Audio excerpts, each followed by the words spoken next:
What's the last straw that made you go, yep, that person is definitely crazy? Have to say, it wasn't me, but a story from a coworker of mine. He was in his basement apartment one night, and after coming out of the bathroom, one of his ex-girlfriends was standing in the hallway just staring at him. He immediately told her to get the F out, as any person would. She followed it by pulling out a steak knife from her back pocket and swinging it around, making some pretty crazy statements. He managed to get the knife away from her, and then she pulled out another one. This girl had a pack of steak knives in her pocket. She then proceeded to stab herself in the neck. I think that's when he realized she was pretty off. She survived. They're dating now. That's when I realized my coworker is crazy. Yeah, so there's no bigger turn on than a woman stabbing herself in the neck, right? We're off to a great start. Story 2. So I was friends with this girl in high school who was a grade above me, and I thought she was so cool. She had these amazing stories of things that happened in her life. After a few years, I started to wonder if she was lying. There were little things I'd catch her in. I started to think she was a compulsive liar. And then one day I knew when we had a conversation in the mall parking lot. We parked, got out, and began walking to the building. Here's the conversation that followed. Me. I like your outfit. Where'd you get those shoes? Her. They're my roommates. We had a party at our house and someone stole all my shoes. Me. Oh, that's terrible. I'm sorry. Her. Yeah. Where'd you get your outfit? Me. Blah, blah, blah, blah, blah. Who cares? Her. Oh, I love that store. I got my shirt at Who Cares? And these shoes are my roommates. We took all my shoes to a bar when we were out drinking and gave them away. Me. Okay. We then keep walking and we get to the door. Her. Let's go into Wet Seal first. That's where I bought these boots. This whole conversation happened as we walked to the mall, and her story changed 3 effing times, and she definitely was not effing with me. Story 3. I was at a Halloween party several years ago with a secondary/tertiary friend group. You know the kind. I was kind of friends with some of them, only barely knew others, but it was a costume party and I didn't have anywhere else to be, so I went. There was a guy who was near to the center of said group that was always a lil effy. Everyone called him Prison his name because he had been to prison. I had run into him a few years before when I was maybe 14 and he offered me $20 to show him my tits. He was at least 20 at that time. Real class act. Well, during the party, he pulls out a loaded effing gun and starts waving it around saying he could end it all right there or some crap.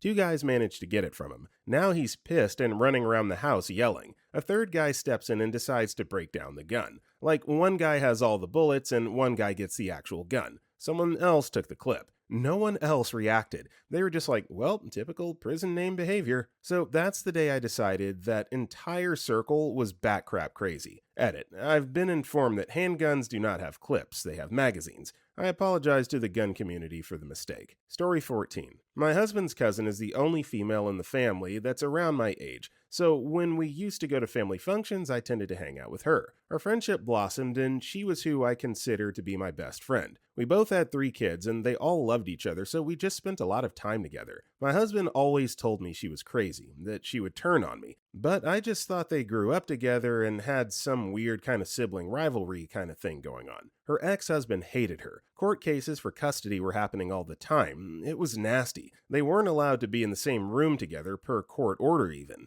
I only heard her side of the story, so I, of course, just assumed it was him that was horrible. Fast forward a few years. She's remarried and has a new baby with her new husband. She's an interior decorator and has always been struggling financially, but somehow, all of a sudden, she's buying all the things. New iPods for all the kids, including mine, gaming laptop for her oldest, furniture, electronics. She pays a year of rent so she, quote, won't have to think about it. While I'm over there because I'm now an approved supervisor for the supervised visitation her ex-husband has imposed through the court, she starts screaming at her new husband for not loading the dishwasher correctly and pushes him fully with real force down the stairs. He somehow manages to be okay, but she doesn't stop, runs after him with clear plans to attack. The guy has to literally flee his own home. I packed up the 3 older kids and my kids and got out of there. I didn't report it because she guilted me into thinking she had PPD and would be fine. One Valentine's Day, she decides she wants to have a party for the kids. The time didn't work out for me, so I told her we couldn't attend. She lost her crap and called me every name she could think of. She took things I had said to her in confidence and told our whole family. I got pages and pages of scathing emails. I was crushed. 5 years later, she remarried again and had 2 more babies with the new guy. She called DCF on her 15-year-old son, claiming he SA'd her 2-year-old daughter. had zero evidence, but decided because she was acting weird that this must have been what happened. After a heated altercation with new guy where police were called, she now has lost custody of all 6 kids and begs me to come to court to be a character witness. Edit because I forgot to explain the money spending. She had gotten a new big client who gave her an expense account to decorate his multi-million-dollar home. She spent about $200K of his money and was sued. Story 5. One of my coworkers, a middle-aged woman whom we'll call Karen. Definitely not my favorite person to talk to and or work with, as our responsibilities and political views always seem to be complete opposites of each other. Karen makes these completely irrelevant, irrational, and extreme statements out of the blue all the time, often notably just to disagree with me or one of the many other people she can't get along with. Another coworker's cat died some time ago, and after autopsy, it appeared that the cat ate a poisoned sponge. You'll often hear about cat or dog haters that poison snacks and scatter them around here in the Netherlands. That coworker obviously had a hard time coping with the death of his cat, and while we were talking about it with a group of coworkers, Karen barges in and says that she can completely understand why people poison cats or dogs, because she can't stand the fact that cats come into her backyard and crap there. She even stated that she'd do it too. Yep, ever since then, I know she's crazy. Story 6. Not too extreme, but I had a coworker that frequently talked about how so many of her friends had screwed her over in the past. At first I believed her and felt bad, until she told us what her latest ex-friend did, after basically calling him every name in the book, of course. She and her husband decided one day to replace their furniture. This was a spur-of-the-moment decision, and since they didn't have a truck to move their stuff, they texted her friend to see if said friend could help them, along with friend's truck. Friend said no, can't do, I'm busy today. Crazy female dog showed up at his house and flipped out when she saw that he was home relaxing. That's how entitled she thought she was to his vehicle and his time. She screamed about every single thing she had ever done for him. Petty crap like, bought you a soda when you forgot your wallet crap. Cops had to be called. From then on out, I was careful not to accept any favors from her because I'm 98% sure the only reason she would ever do a nice thing is to throw it back in your face when you have to tell her no. Like she used to give one of our coworkers a ride home, and I witnessed this coworker on multiple occasions offer gas money, pay for lunch, etc. as a thank you. She always declined with, I'm going that way anyway. Until one day, coworker pissed her off, so she ran around telling everyone that coworker was a mooch and never once paid gas money. I don't know, maybe this is more manipulative than crazy, but she was always so miserable, so it's not like she was even getting what she wanted at the end of the day, so I consider it some kind of crazy. Story 7. I worked at a gas station when I was in high school. Every day around the same time for a couple months, this really cute guy would come in for the restroom and head out. Eventually, I started being friendlier and he'd stop for a second to chat, and eventually he'd ask if I'd like to hear a poem. I'd gush about how great it was and he'd go about his way. This guy was gorgeous, so that clouded my judgment. His poems made no sense and got weirder as time went on. My coworker/BFF urged me to stop being so friendly as he gave her the creeps. I, being 15 and boy crazy, ignored this. This went on for months until one day he ran in with his hair in pigtails and cat-type whiskers drawn on his face and locked himself in the bathroom for over an hour. I knocked on the door several times and heard him talking as if on the phone. This was pre-cell phones being normal. I had a pager. Finally, he busts out, clutching a half-dissolved urinal cake up to his ear and says, "Someone left me a clue. I finally found it. Farewell." He ran away down the street and we never saw him again. Yeah, so not an eccentric poet. Story 8. I have so many good ones for this. I made friends with a guy who was on the fringe of our college friend group. He seemed bright and we shared interests. He was a junior chess champion and I always wanted to learn, so he was teaching me. We chatted online sometimes. His parents were divorced and his father lived in Europe somewhere, and he flew over for a few weeks. I'm hanging out, cleaning out a closet at my house when he messages me. He tells me a few years back he was dating a girl and she was crazy and abusive. He'd gotten out and broken all contact, blocked her and changed all his screen names. But she'd found him and messaged him and was upset. Would I talk to him? I said of course and ended up chatting with him for a few hours. A few weeks later, he'd been back and we'd hung out some and he'd expressed interest in me romantically. I told him I was seeing someone else at the time. I actually was. Guy continued to be clingy and weird. It got to the point where I wasn't sure if I was starting to dislike him because he was annoying or if he was annoying because I disliked him. He kept acting like we were dating despite my other committed relationship that predated our friendship. I took a step back from the friendship. He messaged me telling me he'd reconnected with a girl he'd worked on a group project with while walking around campus, and she'd given him her number again. They planned to get coffee. I was delighted and encouraged him to pursue it because then he'd leave me the F alone. After the date, he checked in with me. I assumed since I'd been enthusiastic and he had no other close friends. They got coffee, talked for hours, had a good time. Good. I told him how happy I was for him. He said, "You're not upset?" Gosh, why would I be? You're not jealous? No, of course not. I'm happy for my friend. You were supposed to be jealous. Okay, buddy. I made the whole thing up to make you feel jealous. Well, that's a little extreme. I also made up the time my ex-girlfriend contacted me in Sweden because if you don't punch people in the face, they don't talk to you. If you don't metaphorically punch people in the face, they don't talk to you? Man, that was a thing he said. Why would he admit to being a compulsive liar? I think he wanted me to be impressed by that. I blocked him on all media and discontinued that friendship. It was a wild 2 to 3 months. Yeah, wise move to finally block and just totally sever all ties. What a creep. Story 9. When my neighbor insisted that my husband and I flew up to the US to have a baby. Every day when my husband would come home from work, she would stop him and tell him that she heard me in the apartment with the baby all day and would ask how our daughter was. We have no children and I've never been pregnant before. He would always correct her, but she was adamant that we had a baby girl and that she heard me with her all the time. I already tried to stay away from this neighbor as much as possible, but now it was an avoid at all costs thing. Also, why the hell would we go to the US of all places to have a baby? I don't need thousands of dollars in medical debt. Edit. Since people keep mentioning citizenship for the baby, I'm from the US, so I can have a baby in any country and it would still be an American citizen through me. The incident I'm talking about happened in France, where I now live. Story 10.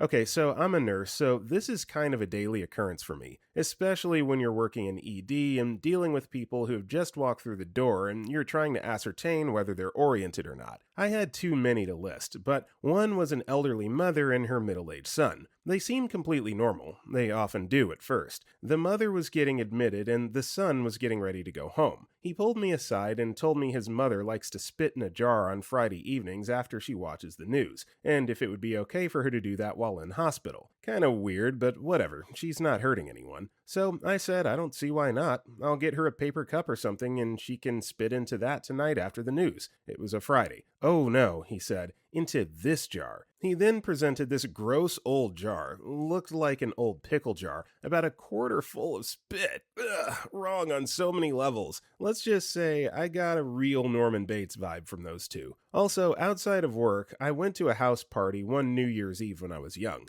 There was a chick there I'd met before and she seemed really cool.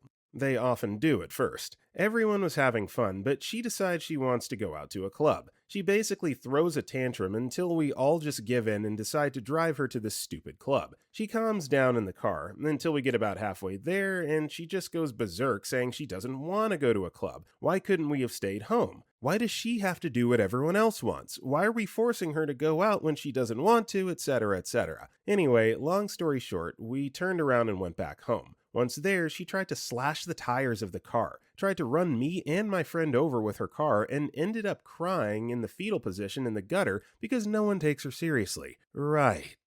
Story 11. Oh god, okay. Dated a guy for 2 months and he started talking about marriage, and that was a red flag, but I didn't do or say anything. I had to move to a different country for high school, and he began to accuse me of sleeping around and going to bars where I apparently found random men to sleep with. Mind that I was 15 at the time and I was in the US, so there was no way I did that. He claimed that he had friends in the same town who informed him of this. But that's not all. A friend of mine sent me pictures of him effing his ex behind a nightclub. I didn't say a word, hoping he'd come out clean. Accusations of me cheating became so bad that I broke it off. A year later, he was still talking to me. He told me he joined the army just to prove to me that he wanted to get better for me, all while he was dating someone else already. He started to threaten me with self-unaliving so I would come back to him. This continued for a few months, and he'd do this on the daily. I got so fed up with it that I told him to go the F ahead and do the world a favor. Well, 10 minutes later, I get a call from his supervisor threatening me with a lawsuit because I pushed him to self-unaliving. I was in the middle of an important internship and I lost it. I told them that if they wanted to play that game, I'll sue them for essaying a minor, as I was 15 when we dated and he was 19. The guy said he will delete my phone number from his phone and I'd never be bothered again. After a few weeks of silence, I got a message from his friend saying I should get back with my ex again. Turns out it was my ex messaging me from his friend's account. Next day, his friend actually told me that there was never an army supervisor and he just wanted to scare me. There were so many other things, but those are the highlights. I came back home for the summer 2 years later, and when he saw me at a cafe talking to one of my old friends, he threw a chair at me and then tried to choke me while telling me that he loves me. That was the final straw. Edit. It's been 7 years since this, and he still tries to communicate with me. Edit 2. Clarification. To those who think I falsely accused him of SA, I didn't. Since day one of us dating, he was trying to pressure me into losing my virginity to him. For about 2 weeks, I was able to come up with excuses, but then I was hanging out with him and two of his guy friends. He asked them to go get alcohol while I was in the bathroom and gave them the only keys to the apartment. They left and locked the apartment for 2 hours. The rest, I don't really want to go into details about. I didn't want to include that because I didn't want to throw a pity party for myself. Also, why didn't I break it off after this? I was a 15-year-old idiot and thought that was not as bad as it was. My thought process was that he was my boyfriend, so it's not like it was a random guy I didn't know forcing himself on me, which at the time is what I thought constituted SA. Story 12. We began speaking again 2 years after college. I used to speak on the phone with her every now and then, properly at length. I even went to her place, an hour from where I live, a few times to visit, because she said she felt very depressed. Sometimes she used to say some odd stuff and sound pretty weird about a few things, and crack kind of mean jokes, etc., but I thought it was all part of her depression. After a year of this, I called one day and she didn't respond. I tried calling about 5 to 6 times over the last few months. Finally, I WhatsApped her, and she responds by saying, "Why the F would you message a stranger? I'll file a police complaint." #MeToo, aka super random and hurtful. When I tried to explain that I'm me, and maybe if the number changed hands, she'd call me a creep. I blocked her, and when I finally asked this common acquaintance, he said she was, quote, pulling a prank, but she hasn't called or apologized since. Very weird. I just decided never to call back. Story 13. Started digging bits of silver foil out of the tarmac at the side of the road. He'd been perfectly sane a few days earlier, and I got to watch his descent, not really realizing what I was viewing until that point. This was in India, and he was an Indian, but hung out mostly with Westerners, so we would often talk about spiritual matters. I noticed that these spiritual conversations would get more and more esoteric until I couldn't really get what he was talking about, but it still didn't twig. The day before I found him digging up silver foil, why is it always foil? I met him on the way home from a bar. He was definitely weird then, properly creepy, and that was when I first realized he had gone mad. He started an esoteric conversation with me again, none of which made sense. It was just the two of us talking beneath a tree on a dark road with nobody else around. He handed me an invisible telephone and told me my mother wanted to talk to me, so I played along, because I was wasted. Then his eyes went wide and he shook his head, placed one hand on each side of my face and said, "No, you never talk to your mother ever again." I was frightened and went home. A couple days later he disappeared, as he was taken away to the mental hospital, and he only turned up again a few weeks later, shaven-headed. This happened every now and again, apparently. Nowadays, I can spot the signs a lot faster when people are skirting around the borders of madness, and I make damn sure to back off a bit so I don't end up in a position like that again. Story 14. There wasn't really a last straw per se, but this girl I was chatting to online kept trying to get me to video chat. Eventually I agreed, and it was the weirdest video chat I've ever had. She wouldn't say a word the entire chat. She switched off the light, and I heard the sound of her bedroom door opening and closing. Then she came back, and she made a show of shaking up her bottle of protein shake. Eventually, I ended the chat, wondering what the F had happened. Maybe she was getting me to cyber. I contemplated blocking her, but fool that I am, I just carried on talking to her and gave her the benefit of the doubt. I'd never had a girlfriend or gotten laid, I should probably mention, so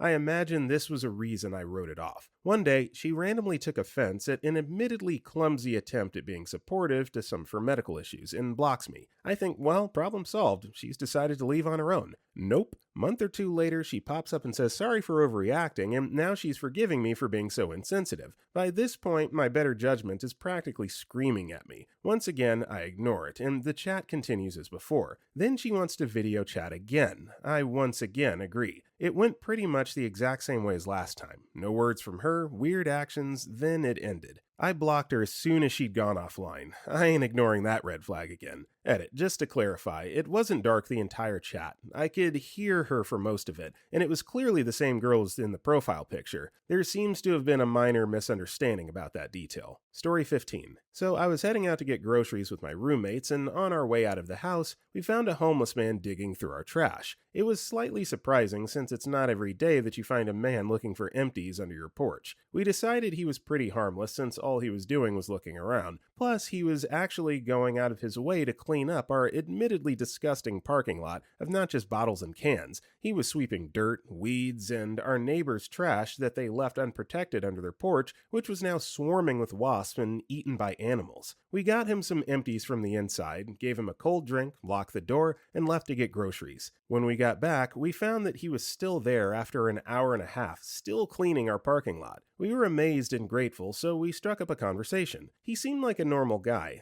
He used to be a business owner, he fixed roofs for a living, he made decent money before he was homeless, and he used to be married. He has kids. Unfortunately, his life kind of spiraled after he got mixed up in meth use. We just sort of thought of him as a normal dude who got mixed up with the wrong substance and then got screwed over by the system. That is until he mentioned that the construction on our main street was a plot by the city to find the Templars' treasure, that he himself was a Templar descendant, and when he claimed that I specifically am the unknowing descendant of Templars, we let him talk and tell us stories for 2 hours before he stopped. It was so wild. It's my favorite story to tell. He was great though. Even after he finished his methed out rambling, he proceeded to finish cleaning our parking lot, and he offered to do it again for cheap if we needed it. Frank, if you ever read this, we love you. This is awesome, and I can't be the only one reading this story getting like Assassin's Creed vibes from it with like the modern day Templars and whatnot. That's so cool. Story 16. Had an extremely clingy and mentally unstable friend who would invade my privacy and spend every second of her free time with me talking to me about toys. Having only $3 in her account whilst paying for a $12K boob job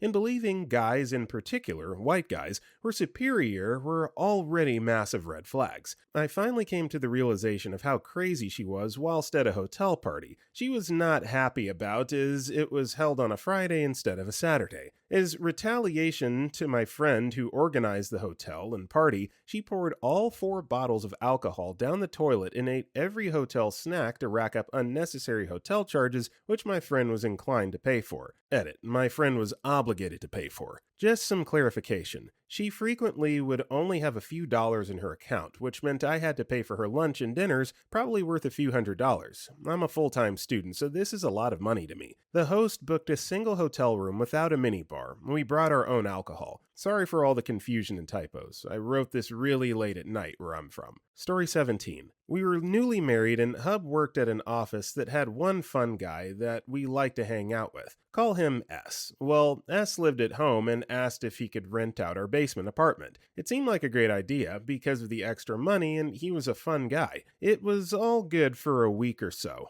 Then Hub had to leave to a different city for training, so S thought he had to be the man of the house. I was a busy trauma nurse on call a lot and was hardly home, but when I was, S would barbecue dinner and be really miffed if I didn't want it, etc. That's just one example, but that type of behavior escalated. Hub was only gone for 3 days, came back, and S behavior kept escalating. One night, I was going out for girls' night, and Hub had a big black tie with his company. S was not as high up and was planning on staying home. This was back in the late 90s, so I'm not entirely sure how he found out where I was with my gang of girls at a downtown bar. About midnight, all of a sudden, he shows up and tells me it's time to go. It's late. Table of my work friends became totally silent and everyone was staring at me. Also, S was wearing all of my Hub's clothes, from jacket to shirt, pants, socks, and shoes. Effing bizarre. I sent him away, but girls' night was pretty awkward after that. He wasn't home when I got home. Thank God. I told Hub everything when he finally got home and went to bed. The next morning, we heard thumps and a lot of loud voices. Came out of bedroom and he was moving out and had a bunch of his high school friends there. They were moving him out but also taking all our crap, laundry soap, food, etc. S saw we were up and marched over and gave us a lecture about how crappy we are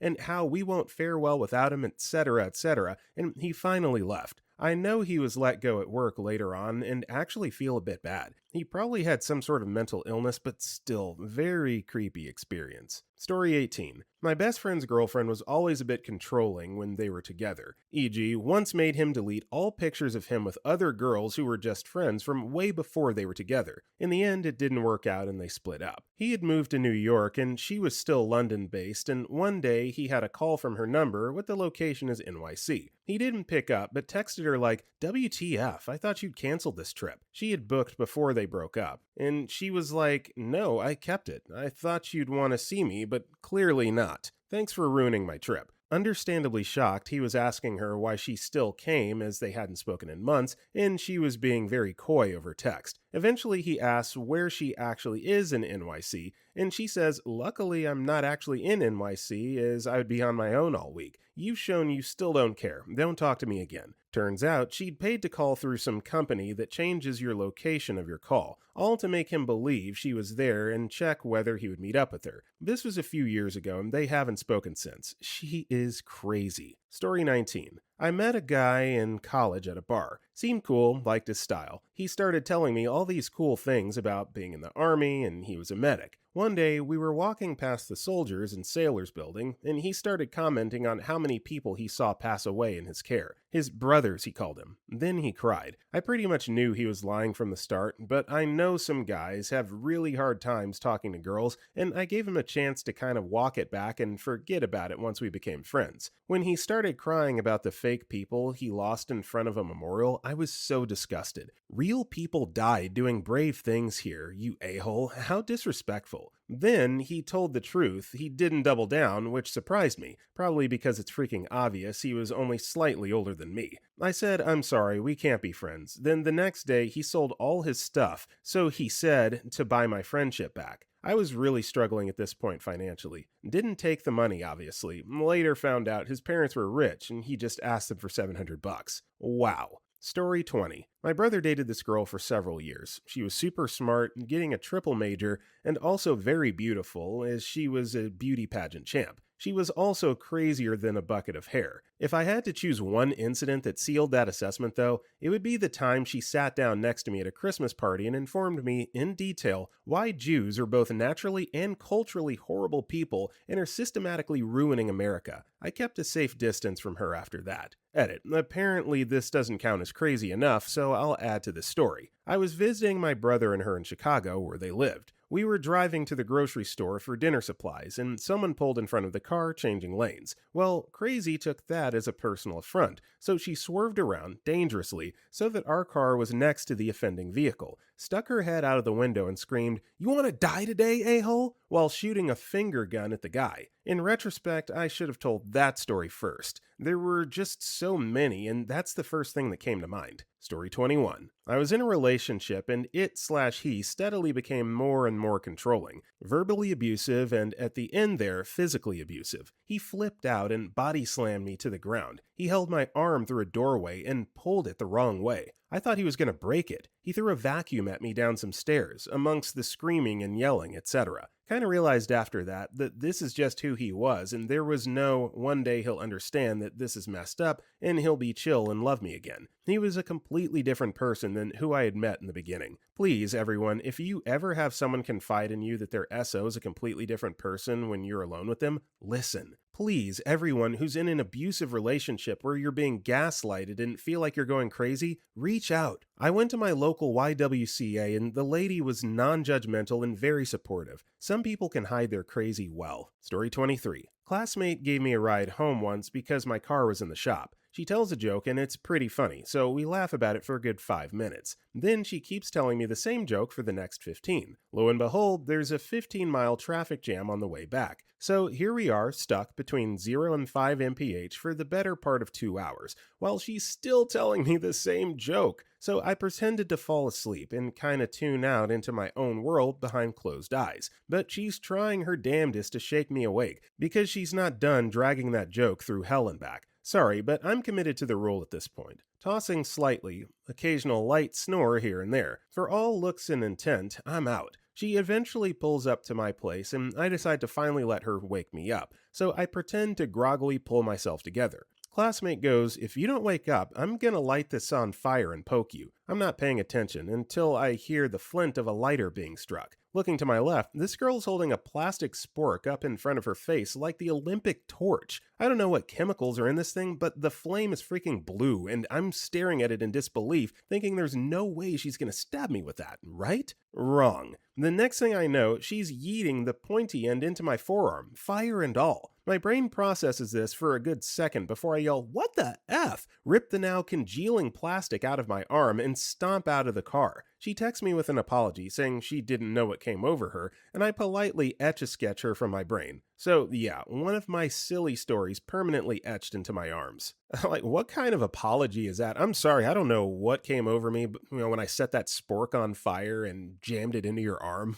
Like, golly. The imagination is quite powerful and dangerous. Story 24. Definitely my mother-in-law. She'd done things in the past like make my wife pay for room and board during college after insisting she stay home to save money, and then, while future wife was working full-time, take my wife's taxes and claim her as a dependent, even though she was a full-time college student, full-time employee, and paid rent at market rate. The whole convoluted story was my mother-in-law would save it more money than my wife would get back, so they agreed to let my mother-in-law claim her, and she would just pay my wife the difference. Months and months after she would have paid the difference, my wife asked her about it, and she said that she was owed it as her mother. She's definitely misinterpreted things that I thought were fairly clear, so she could be a victim at times, but I thought she was just manipulative and not crazy. One day she's visiting our house to see our child. On the counter is an inhaler. My parents had visited the day before, and my dad has asthma. I grabbed it and said, "Is this your husband's? If not, I think it might be my father's. He has an inhaler just like this, but I just noticed it now." She said it was absolutely my father-in-law's, but she would check with her husband. We got into an argument about a separate thing where I asked her not to throw recycling in the garbage for the 50th time, and she managed to blow that up into an honest-to-God screaming match.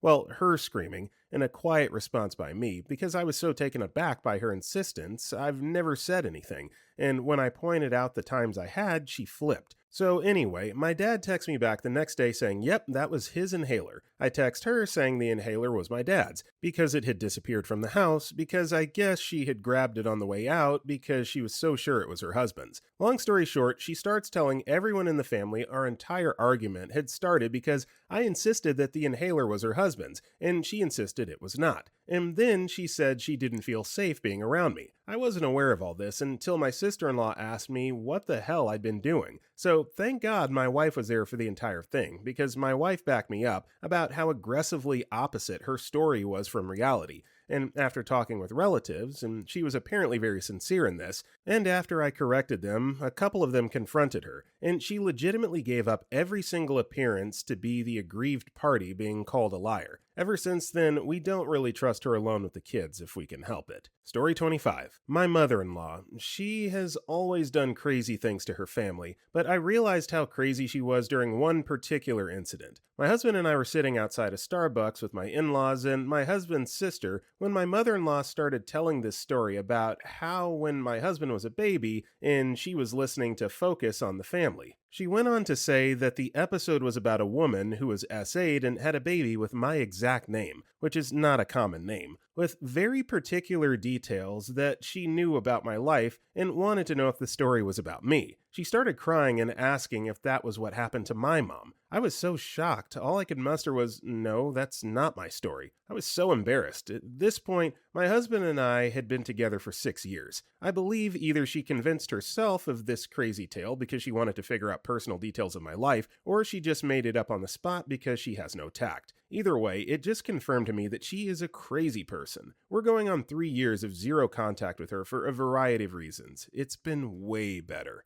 Story 26. Buddy of mine was very socially opinionated, but not very socially active. He knew what was wrong with everything, and yet took no action. As a child, his parents divorced. His father was physically abusive, and his mother was neglectful or absent. I mention it because that was often his excuse for his bad behavior and choices. Everybody else had to take responsibility for their actions, but he didn't have any love growing up. One day, we walked 2 to 3 blocks from his work to a truck stop for a snack. The side of the road was thick with trash and litter, and he added it to his list of complaints about the world. On the way back, he finished his Snapple and dropped the bottle on the ground with the rest of the garbage. I stopped, thinking it was a joke or something, and he turned around and said, "What?" I told him he was just complaining about the litter and now he's adding to it. He said, "Whether I drop the bottle or not, the litter will still be there." I picked it up and a few other easy-to-carry things back to his office, fuming. That might not have been the last straw, but he spent the next hour arguing with me about how I was ridiculous, judgmental,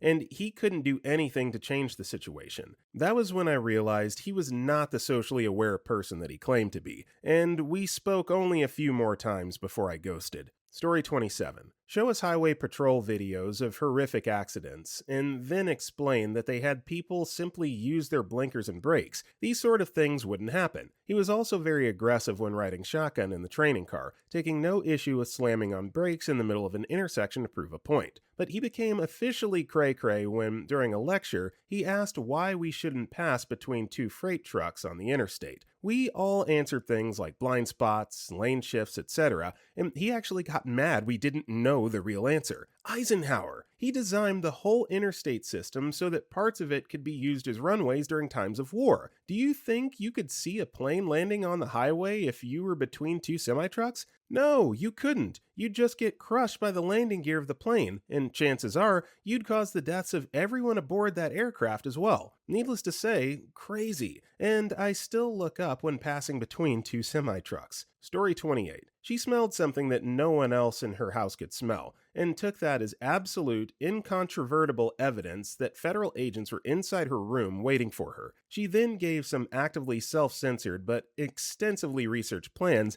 about building a nuclear bunker beneath her yard. I knew she had some severe health problems, but I had never known her to hallucinate and have persecutory delusions before. And hell, I've even had that happen a few times when I was in crisis, and I've known a few people with those experiences too. It's not a moral failing or even that scary to witness. It was just the last straw for me because that's what made it absolutely clear to me that I needed to keep a little distance and nurture my own mental health. Our dynamic was extremely unhealthy anyway. My codependent ass tends to believe I need a list of serious problems to justify the violence of setting a boundary. I was just beginning to acknowledge my codependency and try to do boundaries like a normal person, and this was a very well-timed red flag, or like Soviet parade on May Day series of flags. Things only devolved from there, and we're no longer in contact. I hope, but seriously doubt, she's doing well. I feel extraordinarily better off for having ended that friendship and having begun to explore boundaries / own my codependency generally. Story 29. No one is likely to see this, but it doesn't make it any less crazy. My ex, she was my girlfriend at the time, found my Reddit account without me ever giving her my username. She saw that I commented on an adult content gif of 2 lesbian women scissoring. I said in the comment, "This doesn't look fun for anyone involved, because scissoring is not how lesbian sex works, and the women were clearly faking it." I said this well before my ex and I ever dated. My ex saw this and assumed multiple contradictory things. She called me a sociopath and a homophobe because of what I said. She then said I was a dirty pig for watching adult content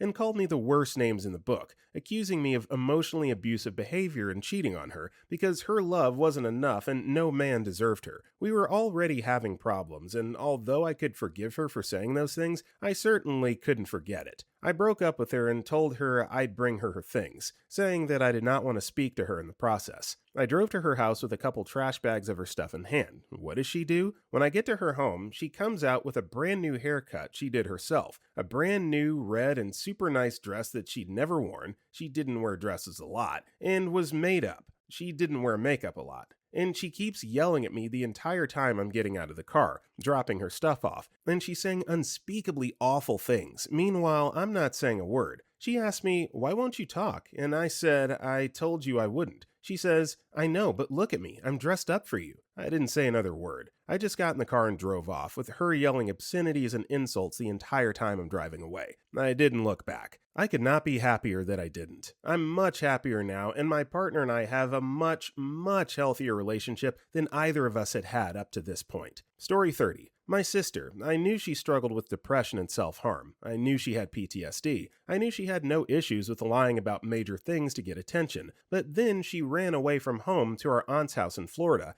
claiming that no one in the family except said aunt supported her. A couple months later, my aunt, my stubborn aunt that always knows the best way on how to handle things, isn't afraid to let you know it, and welcome my sister with open arms, was calling my mom with some serious regret. Our aunt and our parents worked out a thing to send her to a place in South Florida specifically tailored for people struggling with her type of issues, and she ran away again. She's in Ohio, last I heard. We don't have any relatives there, but apparently she's got a couple friends she's made from there. She'll respond to texts from our mom, so we can keep up enough to make sure she's not dead. But every single person in the family is 100% confident she's still running from her problems rather than seeking help. Story 31. I had suspicion my sister-in-law had some untreated mental health issues. I told DH I didn't want myself or our kids around her unless he was there also. He said I was overreacting, and that's just, quote, how she's always been. But I stood firm, and he respected my wishes. Buckle up, dear reader. One year, over a holiday weekend, she and her kids flew into town for a visit. Ends up, she was meeting up with the guy she met on the internet to have sex in a hotel. She's still married to her high school sweetheart and the father of her kids, by the way. She then tells a different story, each to 1, her parents, 2, her siblings, and 3, her kids about where she went that night. By the next day, they talk to each other and put 1 and 1 and 1 together. They all start calling her out and she confesses,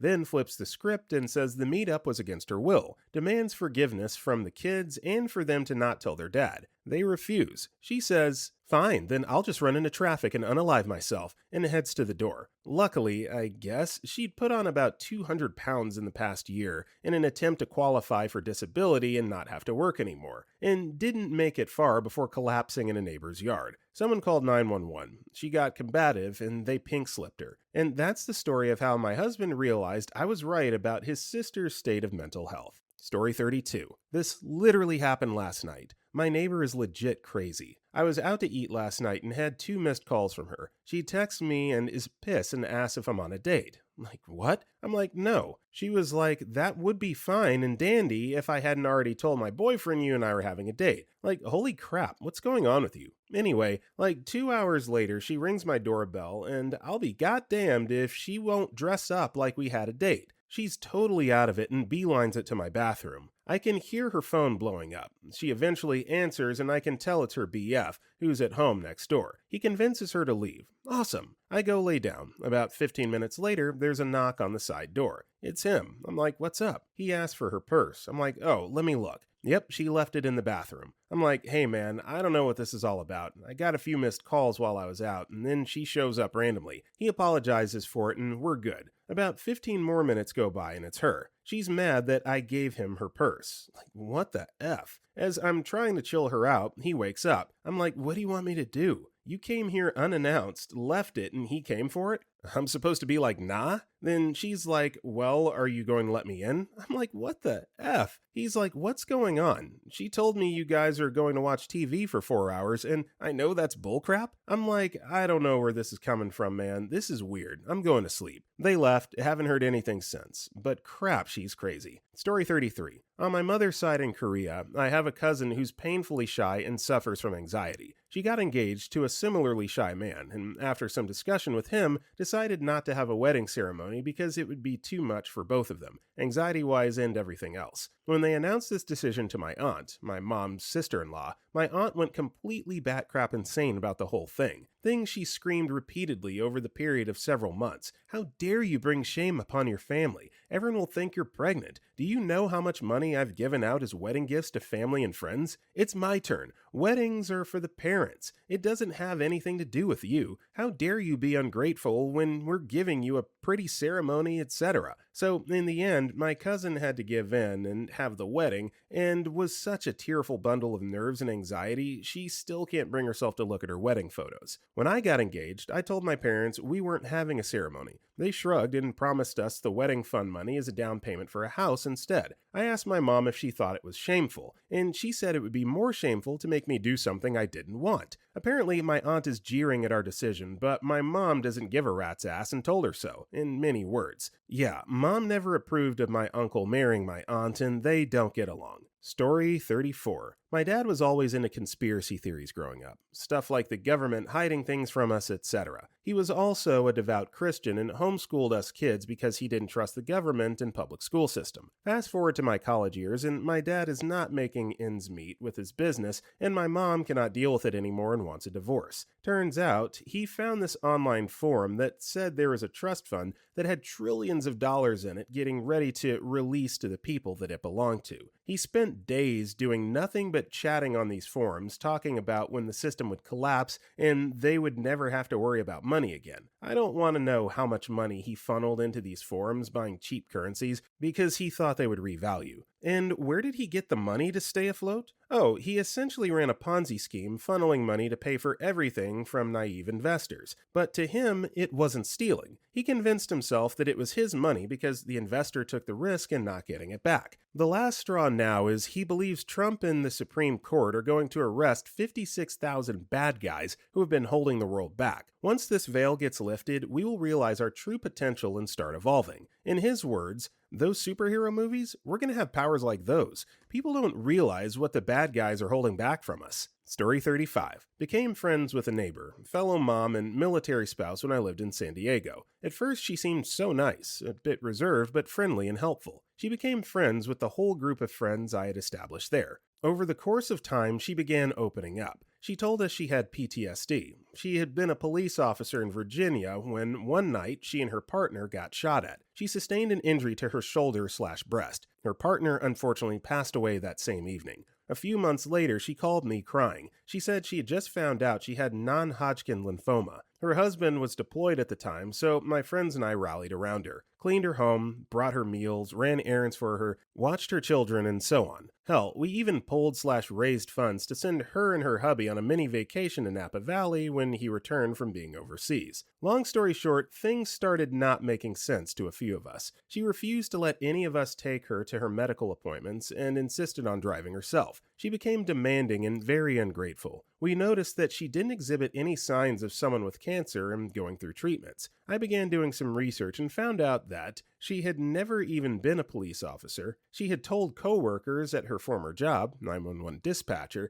that she was fighting cervical cancer shortly before moving to San Diego. Those coworkers did not believe her to have actually had cancer. She was not really going to treatment appointments when she said she was. I literally watched her get in her car, park it behind her home a street away, walk back to her house, and then check in at a treatment center on Facebook. There was a lot more, but that was the gist. A couple of us ladies talked and decided to confront her. We had spent lots of time and funds on helping this woman, and we wanted to let her know that we were no longer willing to do that. On the day we confronted her, she tried every trick in the book, got angry, cried, accused us of being horrible people, and so on. When I calmly stated that we knew she had never been a police officer and that we knew she had never been shot in the line of duty, she lost it. She pulled off her shirt and was in front of us in only her bra. She got within inches of myself and a friend and screamed, "Oh yeah? What's this? You mean to tell me this isn't a wound?" and began pointing at the area she had told us she was shot. There was absolutely nothing there. Nothing, not even a freckle. At that point, I realized that this woman was severely delusional and mentally ill. My mind was completely blown. She believed the lie she told for attention and sympathy. Story 36. I have a daughter, 2 years old. The mother and I split up pretty early on into knowing she was pregnant. We're on the same page for the most part, and we both understand we're just not the one for each other. It's actually pretty great, all things considered. So I had been dating this new girl for about 4 months, and things were going pretty well. One day, the new girlfriend and I had dinner plans when I get a call from the mother of my daughter around midday saying she had a death in the family that morning and she needed me to watch my daughter while she went to help deal with the whole situation. So, being a dad, I accept the call of dad duty, per usual. The girlfriend gets extremely upset, saying that I was choosing my ex over her, proceeds to take the rest of the day sending me long texts about how she and our relationship should be more important than when the mother of my daughter asked for favors. The thing that sealed the deal for me was that bringing my daughter to dinner with us wasn't an option to this lady. I don't think I've ever felt less bad about a situation after all the texts she sent to me. Good luck out there to all my fellow single dads. Signed, Happily Single Dad. Yeah, dude, you did absolutely nothing wrong and you shouldn't feel bad. Not at all. So good for you. This woman clearly doesn't. I don't understand why she's even dating you in the first place, knowing that you're a single dad, but that's neither here nor there. Good job, buddy. Moving on. Story 37. Probably when she started screaming at me, she wanted to unalive herself and demanded that I kill her over and over because I made a slight disagreement with her, someone who I thought was a pretty close friend. I tried to defuse the situation because I didn't want to risk another friend committing self-unaliving, and she knew I dealt with that. Just riles her up more, so I go quiet, just for the sake of not aggravating her more. Next day, she messages me that I'm borderline abusive. I decide I'm not talking to her anymore until I get an apology because her actions went well beyond the line of acceptability. About 6 months pass and she pops up out of nowhere to apologize. I try to bury the hatchet, be friendly and as understanding as possible. Talk a little bit, but work and stuff happens and don't talk much for a few months. Send her a message after those few months and I get a message about how she doesn't want to be friends and how I'm in borderline abusive despite not having talked to her much since the apology,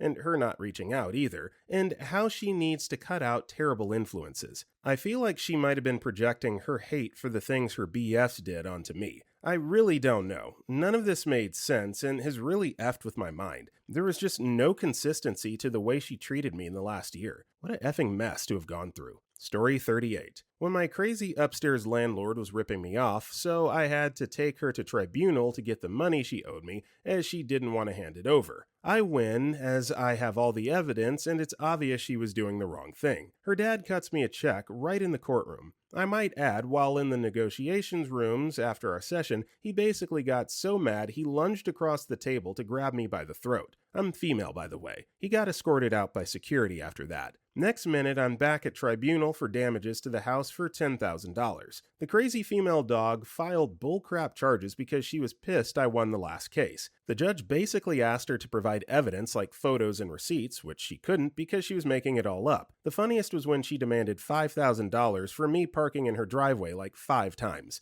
The judge was asking her why she needed $5,000 for that. She told him it inconvenienced her because she had to walk 5 minutes away to a park instead of parking in the driveway. The judge was trying not to laugh out loud at this stage. Basically, he kicked her out of the court because it was obvious she was making it up. He also gave them a good lecture. Oh, and this time the dad got escorted out by security for yelling at the judge aggressively. After that, I was moving out because she was effing batcrap crazy. She'd call the police on me routinely and lie that I was damaging the house, and she would walk around the outside of the house filming me. Best one was she called them at around 2 a.m. as she was jumping upstairs, keeping me awake, screaming at me for some reason. The cops turn up around 3 a.m. and tell me that they received a complaint I was keeping her awake, banging on the ceiling. I opened up my door and showed the police my 10-foot high ceilings and explained even if I got my broom and stood on the couch, I still can't reach the ceilings to make that noise. The cops agreed. She then took me back to tribunal after I left, claiming I did damage to the house. I effing did not. Anyway, she got smart and lied and provided a pic of the damage, which was there before I moved in. It was a crack in a marble fireplace. I'd have to have,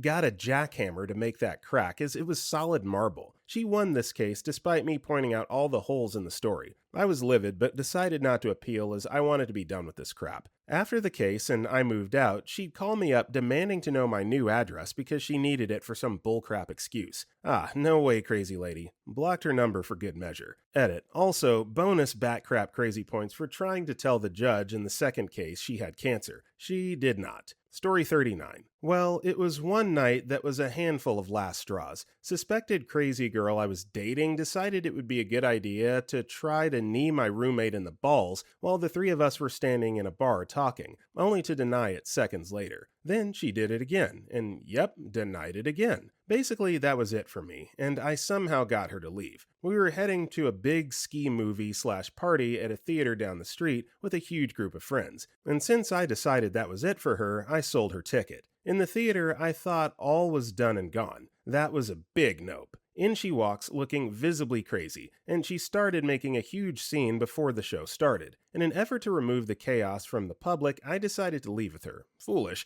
on the walk up the aisle. She started shoving me from behind. Yes, in the middle of a theater, right next to the bar. She shoved me again, and I turned to stop her. And yes, she decided to punch me in the jaw. Oh, I heard from people. I look over her shoulder and saw a bouncer watching the whole thing. So I put my hands in my pockets and turned to continue to the exit. About 10 feet from the exit, she shoved me again, which is when the bouncer intervened and said that was it. She thought she had me kicked out. Remember, crazy. The bouncer said, "No, you get out of here." I watched the whole thing. I smugly waved at her. She was escorted out. No, it didn't end there. After the movie, I turned my phone back on to countless voicemails and texts. At this point, I was not going to talk slash text slash communicate with her again. We get back to my house. Her car was still outside, and the pumpkins that were on my porch were now in the bushes. Then, when inside, I get back to my bedroom. All the lights in the house were off, and I flipped the light on. There she was, sitting in the dark on top of a pile of my clothes in the entrance to my closet. She had torn my room apart, and crap was everywhere. After some lengthy back and forth between me, friends staying the night, and her, she finally left. I never spoke to her again, but she definitely left some bizarre voicemails and emails. Weeks went by, and I was drying some clothes, it was winter, and the glass back door was steamy slash foggy. I noticed some odd shapes that were visible in the steam. Two round shapes, roughly chest high, for her. I walked over to check it out, and yep, you guessed it, for some extremely strange reason, she pressed her boobs against the window at some point. That was the last of her. I did some looking around online a couple years later, and sure enough, found some criminal reports, and some documentation that she had been in a mental institute. Story 40. Oh boy. Friends with a girl a couple years older than me during high school. We both graduate and continue friendship from different states while in college. We always got along extremely well and had all the same interests. Illustration, film, photography, music taste, yoga. This will all be important later. I even went through a major life event that she supported me through long distance. Then suddenly a few weeks go by without her replying to my texts or calls. But I figure she's busy and also in her last semester of school, so it's whatever. Those few weeks turned into months, and I realized one day that she's blocked me on social media. Well, that's weird. Months go by, and pretty soon it's been 3 years since we last communicated. This entire time, I had her copy of her favorite book that she lent me, and seeing as it seemed like this friendship had mysteriously been snuffed out, I decided to mail it to her. I didn't know her college address, so I just mailed it to her mom's house with a note that essentially said, "Hey, here's your book. Sorry I held on to it for so long. Also, IDK, what's up, but I hope you're doing well. I'm here if you ever need anything," and mailed it off. The very next effing day, before she even knew I had mailed the book back, I get a random Facebook message from her saying the following: "I figured you deserved an explanation for why I cut you out of my life, but I don't want a response from you. You tried to steal my life and exploited my interests." What? I don't know why you've still contacted me all these years. You must be obsessed with me, etc. Keep in mind, I texted her on her birthday and on Christmas during those 3 years, and then essentially the "don't ever talk to me or my son again" card, followed by this long-ass list of all the things that I've done in the past 3 years that's bothered her, put together by her sister because she blocked me on social media 3 effing years prior. The list includes ways in which she thought I was trying to steal her life, even though I don't understand how that'd be possible when I literally had no way of knowing what she was even up to all that time. As I said before, we both had the same interests, which is what made us friends in the first place. She became a yoga teacher in the interim of our ceased communication,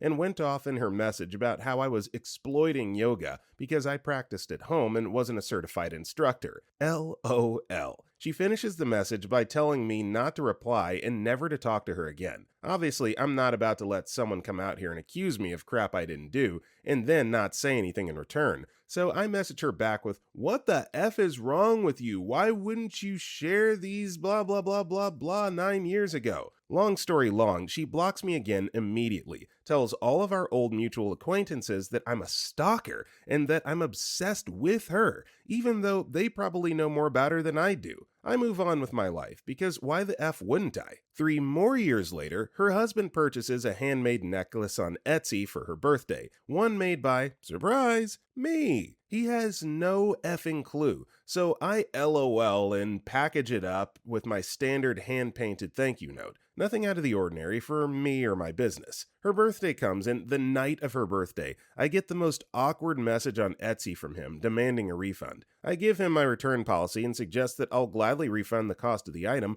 once the product has been shipped back to me. A week later, the necklace returns in the mail, with the thank you note crumpled up. I still smile to this day when I imagine her on her birthday, opening a necklace from her husband, realizing who made it, and probably spitting fire before crumpling up the thank you note adorned with my artwork. TLDR, old friend blocks me for 3 years before coming at me with a list that she and her sister compiled of all the things that I did that bothered her during the 3 years I was blocked, including exploiting her friends by practicing yoga. Bonus, her husband buys a necklace on Etsy that I made and gives it to her on her birthday before realizing who made it. OP LOLs till the day she dies. Story 41. So my last roommate would argue any point if it didn't corroborate his point of view. I would come home and every light in the house, all 3 floors, would be on. I eventually came home, daytime, he's in the basement playing computer games, and I brought up, hey man, would you mind turning the lights off when you aren't using them? I am using them, he responds. We bought a brand new oven and he throws the pizza straight on the rack. I have a pizza pan and one day bring it up to him. Hey man, you mind using a pizza pan so cheese doesn't fall into the oven? Cheese doesn't fall off pizza, he responds. We lose 2 employees at my job and I'm working straight 12s for 10 days, with a few 8-hour turnarounds mixed in. I warned him ahead of time, this is going to be a rough week for me, just letting you know, so maybe you can time your laundry when I'm not sleeping. Also warned him I planned on sleeping Sunday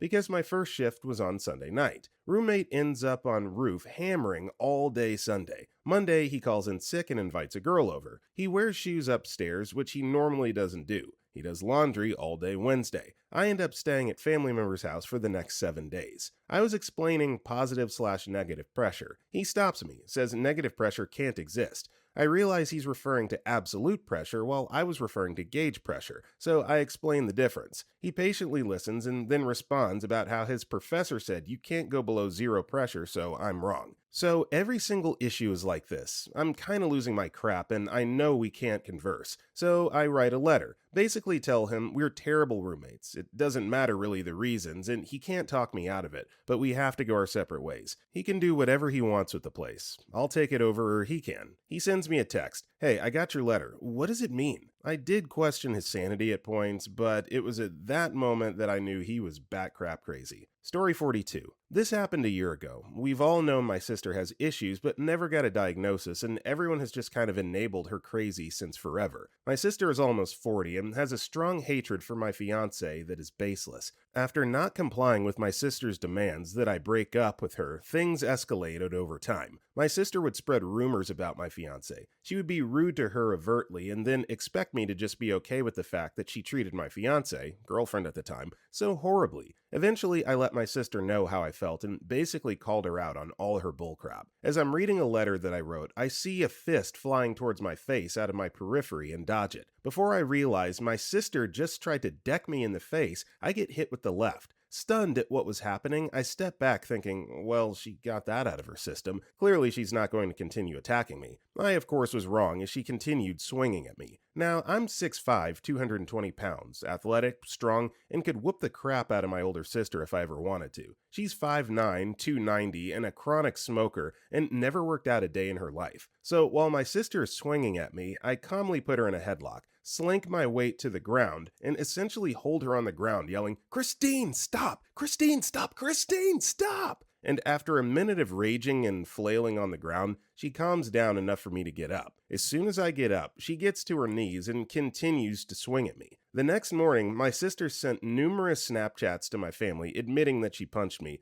and that she thought I deserved it. Now, some might think that alone is crazy in and of itself, but that wasn't even the half of it. The The following day, she told my entire family, along with anyone who would lend her an ear, that I assaulted her, and that I've abused her entire life, and that I need to go to prison for what I did to her. This has been going on for a year now. I think my sister has borderline personality disorder. Story 43. My first semester of freshman year, I was thrilled to have a dorm room all to myself. I was an introverted loner and kept odd hours in the computer lab. It was 1996 and the internet was a new phenomenon for me. If Reddit had existed back then, no one would have ever heard from me again. Anyway, it was a nice, quiet first semester. Then they told me I'd be getting a roommate. I was a little annoyed and apprehensive, but I figured, okay, no big deal. I've just gotten spoiled. Who knows? Maybe I'll become lifelong friends with this fellow. Nah, he moves in and he's just a douche bro of the highest order. Now, remarkably, he's actually kind of nice to me, even though he's a major jerkhead in general, and just not my type of person. He comes into the room drunk 4 to 5 times a week. It's just college, I guess. He usually staggers in, rambles at me, believing he's regaling me with amazing tales of wine and women and such. Sometimes asks me if I want to go lift with him the next day. So I'm like, okay, this'll be a long ordeal, but I'll survive. He's just annoying. Then his stories start to get darker. He starts to relate criminal activity that he and his buddies are getting into. Breaking and entering, minor burglary stuff, pointless dumb vandalism. So, okay, looks like he's not a model citizen. He's got common teenage delinquent angst, but I do begin to fret. How is this going to fall back on me? Do I have a responsibility to report any of this stuff? I was beginning to feel like I might. Then one night, or one morning at 3 a.m. rather, I awaken to this large thunk of something hitting the floor in the middle of the room. It's machinery of some kind. There are broken wires dangling off it. What the F is happening? I rub my eyes and look closer and see that I recognize it. It's the card reader to the dorm building, the thing you swipe your student ID in that lets you in. Dumbass in his stupor couldn't figure out how to put his card through it and got so angry he just ripped it off the wall and brought it with him. Went in through another door behind someone else. Okay, fine. He's stupid. He's an a-hole. He's probably an alcoholic. This is new, but not totally unexpected behavior given the source. I try to pretend like I've slept through this grand entrance, but it's no good. Either he knows I'm awake or he doesn't give a crap either way. He starts laughing about how amazing his night was and decides to tell me about it. First, it sounded like a normal night with his particular group of fellow dumbasses. Oh man, we got so loaded, etc. I guess now I'll just cut to the chase. That night, they went around grabbing townsfolk's pet cats and dropping them in a deep fryer. So that was the moment a switch was flicked in my head.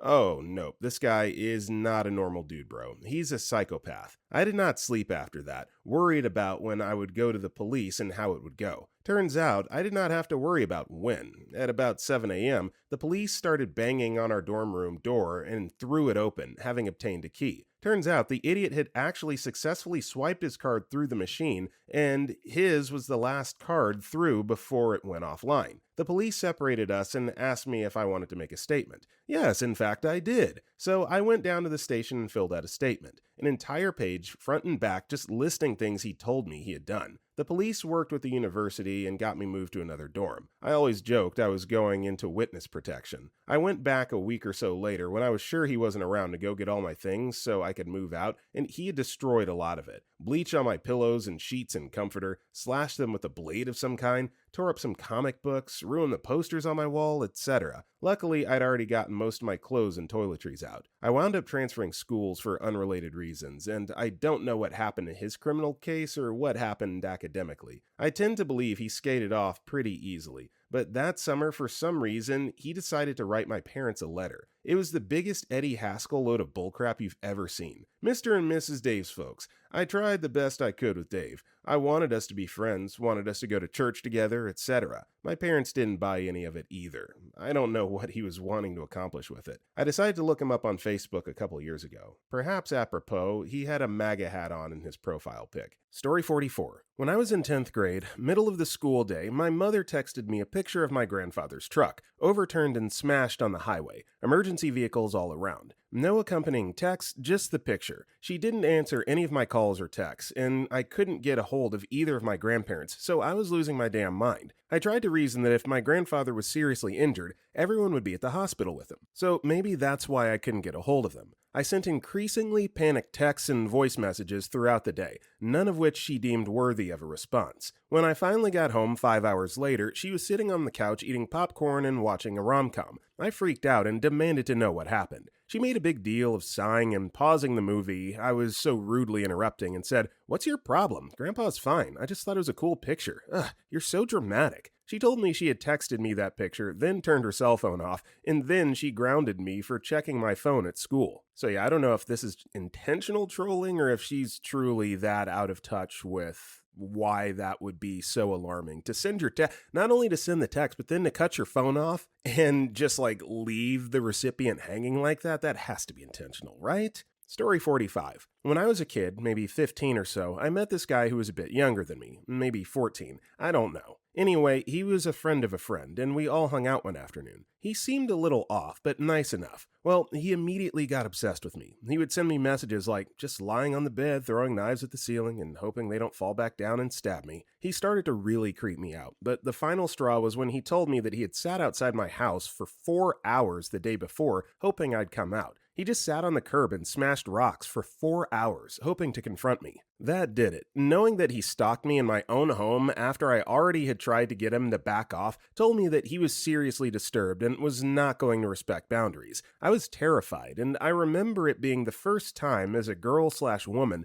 feeling so helplessly frightened and out of control. This guy wouldn't leave me alone, and I couldn't make him. Asking him to stop wasn't working, so I told my dad, who got furious in a way I'd never seen before, and told me to tell the kid that if my dad ever caught him around our house again, my dad would chop off his nuts. I told the guy, and he never contacted me again. Thank God. Story 46. I got in a car accident about 6 to 7 months into dating a guy. He was fine, I was fine, but my 2 friends in the backseat weren't. Wear your seatbelt. They got helicoptered to a local hospital. We had the police take us there. One person had a cracked rib, bruising, and whiplash. The other had a broken arm, 2 broken fingers, and a concussion. Their families were there, everyone crying, everyone happy they were still alive. Seriously, wear your seatbelt. I had been holding it together for everyone until we left the hospital around 2 a.m. Just my BF at the time and I. And then I just lost it. I started crying while we waited for the taxi and went to him for comfort, and he pushed me away and said, quote, "Can we all just knock off the effing waterworks? Your friends are fine. My car is effing ruined." I stopped crying immediately. I was so shocked I just looked at him to see if he was joking. I even laughed nervously, thinking it was a joke, but that just set him off even more. The entire cab ride back to his house, he talked about his car. When we got to his house, I said I was sorry about his car, then got into mine and drove home. The next day, I took him to get crap from his car, and when I dropped him off, I told him I never wanted to see him again. Story 47. Two-parter about the same person. The first part is a secondhand recount that I heard from my mom. When I was a baby, she used to carry me on her back and walk around the block. We lived in a rural area on a 5-acre block. One day, she was walking the fence between our place and the neighbors, and the neighbor, an older lady, she would have been about 50 at this point, was also walking along the fence. My mom stopped to chat to the neighbor, and according to her, the neighbor wouldn't stop staring at me. Eventually, midway through my mom talking, the neighbor just blurts out, "I'm going to get one of those one day." She was referring to me. My mom quickly ended the conversation and kept walking. Fast forward 9 years. I'm 10 or 11 now. I've heard the story above, and the neighbor always creeped me out. She was true to her word, and she now has a young boy. I'm assuming adoption because she doesn't have a partner. He's around 5 years old. Anyway, my parents bought me a little motorbike a few weeks ago, and I've been riding it around the block every now and then with no issues. So, like usual, I decide to take it for a spin around the block. I do about 2 laps of the block and come around for a third pass along the fence we share with the neighbor. I get about halfway down the fence when the effing neighbor comes screaming out of the bushes holding a bucket and starts lobbing fist-sized rocks at me. Nearly hit me in the head. I had a helmet on, but still, freaked me the F out. I ended up making a beeline for the house and told my parents. My dad stormed off to the fence and asked her what the F she was thinking. Her answer was that she can throw rocks at whomever she wants and threatened to do it again, and I quote, "This time I won't miss." After that, I knew she was crazy and avoided her at all costs.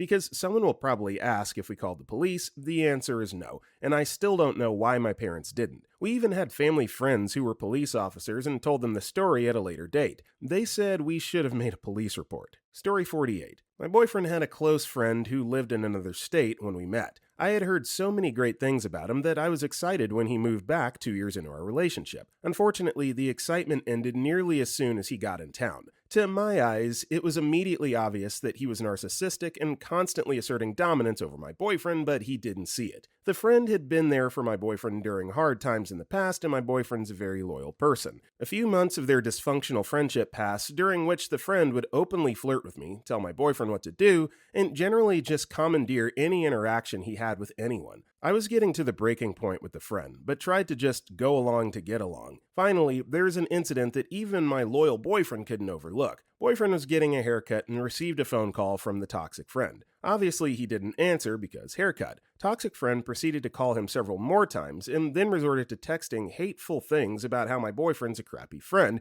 and just lots of totally irrelevant low blows. He stooped to insulting me as well, all because my boyfriend hasn't answered his phone call. The friendship ended that day, and we haven't had any contact since. Thank God. Story 49. My father left when I was 3, leaving my mother to raise 3 children on her own at only 19. She had twins. Anyways, I had gotten in contact with him later in life via text when I was around 18. My mother had heavily warned me that he was mentally unstable, a drug addict, and an overall nutcase. Because I did not personally know him myself, I took what she said with a grain of salt. As time passed, we grew closer. He would text me every day asking how I was, sent me pictures of his cats. It was going good. Then I randomly get a call from him. He's panting out of breath. "Hey, I can't talk for long. Me and his fiance got into a fight. I beat the crap out of her. I'm in big trouble. I know the police are looking for me. I'm fleeing the country. I'm at the airport now. I'm flying to London. We're from Australia. I'll call you as soon as I land, okay? I love you." And hung up. I was shocked and worried, among other things, so I waited. I waited for hours. Hours turned into days. Days turned into weeks. Weeks turned into months. I never got that awaited call back. It had so many sleepless nights, I couldn't eat or think. Then I received a text from my father's fiance on a new number. "Hey, it's so-and-so. Just checking up on you. Hope you're doing well." I frantically texted her back, worried, asking if she was okay. "Yeah, I'm fine. Is everything okay?" I had explained to her what my father had told me, and I hadn't heard from him in months since he flew to London. She replied, "Honey, what are you talking about? Your father's sitting right here beside me watching TV." Yeah, that was the last straw for me. Story 50. This one's kinda sad, but applicable. I told it a few months ago on some other sub, but here goes. I once worked at a crappy call center job, and I met a girl there who was younger than me by a few years, maybe like 20 years old, and super overly energetic and almost manic, but really fun and cute, and we quickly became friends. She always, at every opportunity, talked about how she's a twin, and her twin does this, and last night her twin said blah blah blah. And next month, me and my twin are going on vacation. Like, all the time. It was kind of annoying, but whatever. She's stoked on her twin. Who cares? Years and years later, I'm an accountant and a financial advisor, and I have this new client, somewhere in his low 60s. We get to talking, and turns out he's that girl's dad. Small world. Anyway, we start talking about his assets and retirement goals and such, and I'm noticing he's only talking about his wife and the one daughter that I had known. So after a while, I'm like, "So why are we only talking about your daughter?" She mentioned she has a twin, and he gets bummed and says, "Oh, yes, she's a twin. Our other daughter died in a car accident in 2008 or whatever year." Doing the math, this meant that her sister died 4 years before I met her, and that poor girl still talked about her in the present tense. My twin is so afraid of spiders, lol. I like to play this prank on her. My friend and I went to the amusement park last weekend, and have you tried the new roller coaster? My sister loved it. My twin went on a date with this guy last week. How do I tell her I think he's trash? Suddenly, all the manic energy and obsession with her twin made complete sense. She was keeping her twin alive by pretending she was. I'm still Facebook friends with her, and she still talks and posts about her sister like she's still alive. It's been at least a decade. It's really sad, but also decidedly very crazy. Story 51. My stepmom is bipolar and I'm sure a lot of other things. But one night after a party, my dad and stepmom threw, I needed to pee, so I walked in the bathroom to use it, but there was my stepmom in the dark puking her guts out, so as a normal kid, I walked away giving her privacy. Apparently, that was enough to trigger her. 10 minutes after that, she comes storming out of the bathroom, yelling and cursing at me, accusing me of not wanting to help and that she was choking. So I apologized to her, but it made her angrier, so she started packing her crap, telling my dad she's gonna unalive herself, etc. Then an hour of silence. We assumed she had passed out and drank a lot that night, but nope. Out of nowhere, she comes back, doesn't say anything, just takes my dad's phone and chucks it at him, hits him directly on the head, and this was the first time I've ever seen my dad furious. He put up with a lot of crap, so they got into it, and then she ends up trying to drive away, drunk as F. Cops get called and she gets arrested and her license taken away. About 12 years later, I brought that night up to her and tried to explain to her why it affected me so much, but as a 60-something-year-old, she still blamed everything on me and my dad. That female dog is nuts. Story 52. My wife's ex-roommate was one of those bleach blonde, spray-tan bimbos that would get blackout drunk on a Tuesday night just for the hell of it. Well, it just so happens that one night during the week, she gets back to the apartment complex from the bar and attempts to get into the apartment.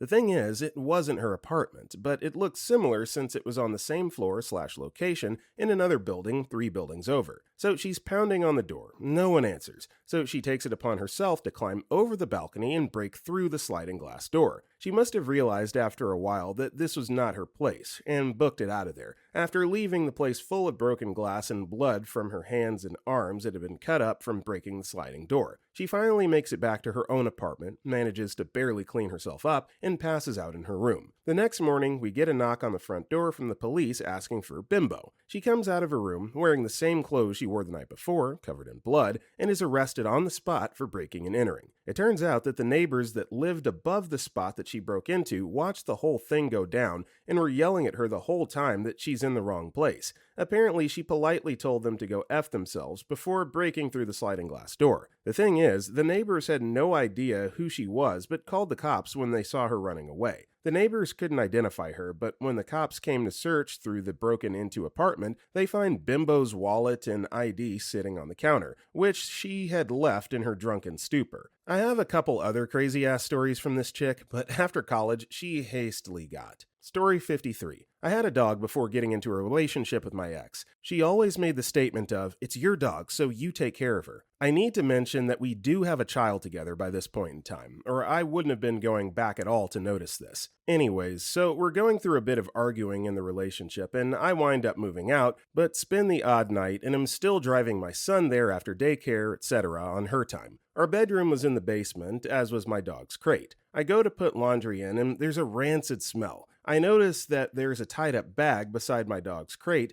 and assume that she had an accident and think nothing of it and go to toss it in the outside bin. The next day I'm back over there and go to look under the stairs, close to the crate, to find some of my stuff to bring to my new place, and that smell is there again. This time the bag is open. There are no wipes or paper or anything, and it's clear that there's urine in the bag as well, and it smells atrocious. I also notice a really foul smell in the basin sink for the washer run drain. I'm confused at this point in time, as anytime my dog has had an accident in the past, it's been bickered about and has been left for me to clean up. This continues for a few more days of me being confused until it gets to the point that I flat out say to her, "I think I need to bring Kaija into the vet." And she asks me why. I say, well, she's had accidents every day for the past 2 weeks now, hasn't she? She responds asking what I'm talking about. And that's when I get my confirmation. The only bathroom in the townhouse we were in is 2 floors up, and she's crapping in bags in the basement and squatting over the side of the sink and pissing in it. We are not back together. Story 54. My best friend was sitting in his couch late at night just watching TV. Front door swings open, and in strides his ex-girlfriend he hasn't talked to in weeks.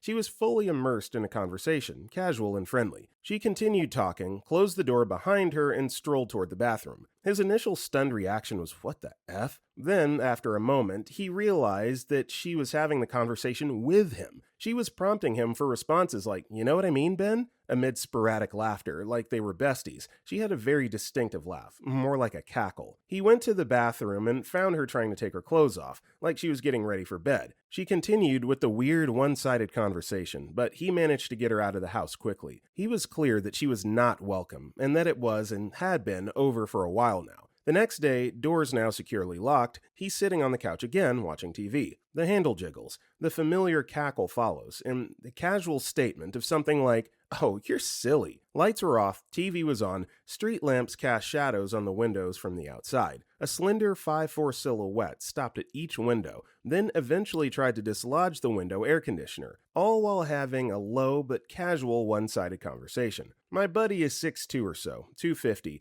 and told me he was legitimately in fear of his life. Story 55. A person we hired at my office developed a crush on me. Not a huge deal. She added me on Facebook. Fine. She sends me a long message coming out to me. Fine. I don't really care. I just felt sorry for her because she was clearly lonely and felt like she had to keep her sexual orientation a secret. I pop on Facebook the next day and have hundreds of notifications because she went back and liked/loved/commented on every single video. I don't remove her, just block her from seeing any new crap, my friends list, etc. Anyway, one day at lunch I get a call from her. I don't answer. She leaves a message that her car broke down by my house. I haven't told her where I live, and could she get a ride back to work? I ignore her. She somehow makes it back without her car, and I don't see her the rest of the day, until I have a friend over that evening. I'm saying goodbye and see that she's across the street from my house talking to my neighbor. I turned off all the lights, locked the door, and hunkered down. I finally heard a tow truck and she was gone. I'm sure she broke her car herself. That was definitely the moment I knew she was crazy. She ended up getting laid off a few days later. Nothing to do with me, we were in different departments, but she still stalked me. I had to get a camera and threaten to call the police. For what it's worth, I don't think she was actually dangerous, just so lonely. I showed her a bit of kindness and she had no idea what to do with it. She still stalks my social media on occasion. She actually made a fake Instagram profile and flirted with me via PM. She had very weird grammar and was instantly recognizable. I just rolled my eyes and blocked the account. Story 56. My mom. To be frank, I've known for years that she's crazy, but this is just the most recent incident. So, my brother and his wife are both active duty, and she's overseas in a first world country. This is important for later in the story. While he's training stateside, Mom follows his base webpage for up-to-date information,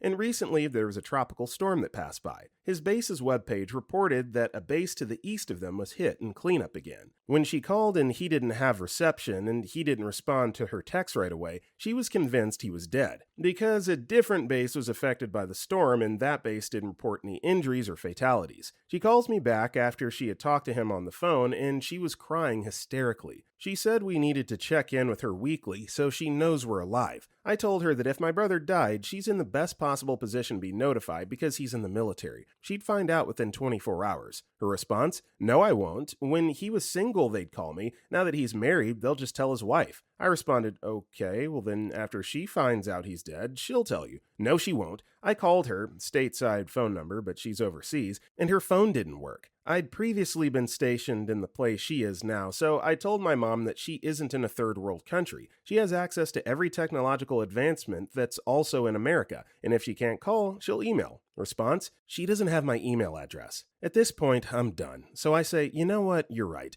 If your son dies, you'll never find out because no one will tell you. She pauses for a moment, then says, well, I guess someone will have to tell me because they made me executor of their estate. Best part of the story? She's absolutely convinced that I or my brother will die because one of her coworkers passed out at work a couple months ago. He's fine, by the way, but he passed out at work and she's convinced that if he died in his home, that his wife wouldn't call 911 or tell his place of employment that he's dead. Oh, and he's 3 months younger than my mom, so, death will happen to her kid sometime soon because the man who's younger than my mom passed out at work a couple months ago. Story 57. Last year, my best friend, Sally, and I had an extra room in our apartment which we filled with a random off Facebook.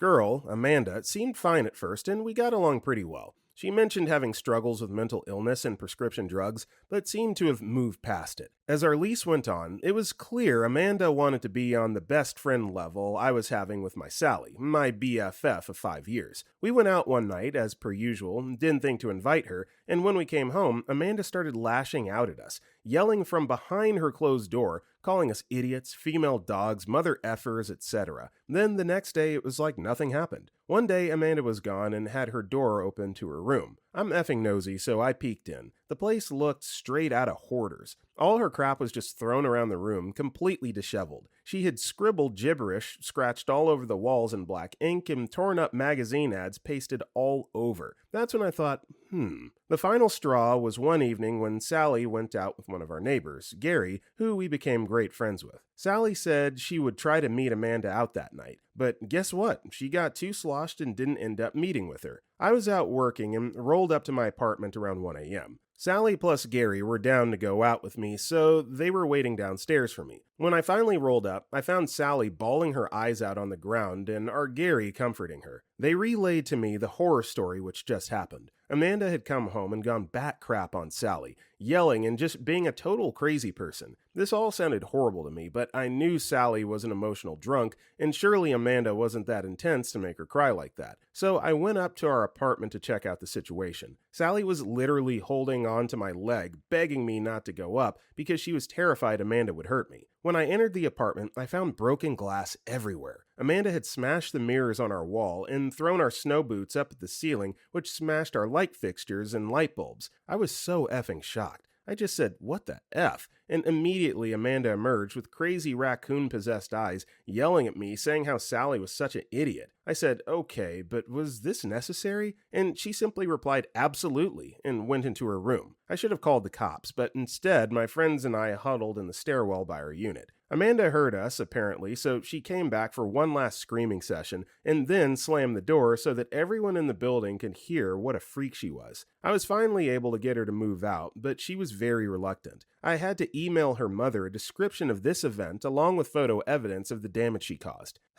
So glad it's over. Bonus FML. I made a mistake of making a habit of sleeping with my legit next door neighbor, and kind of falling in love with him.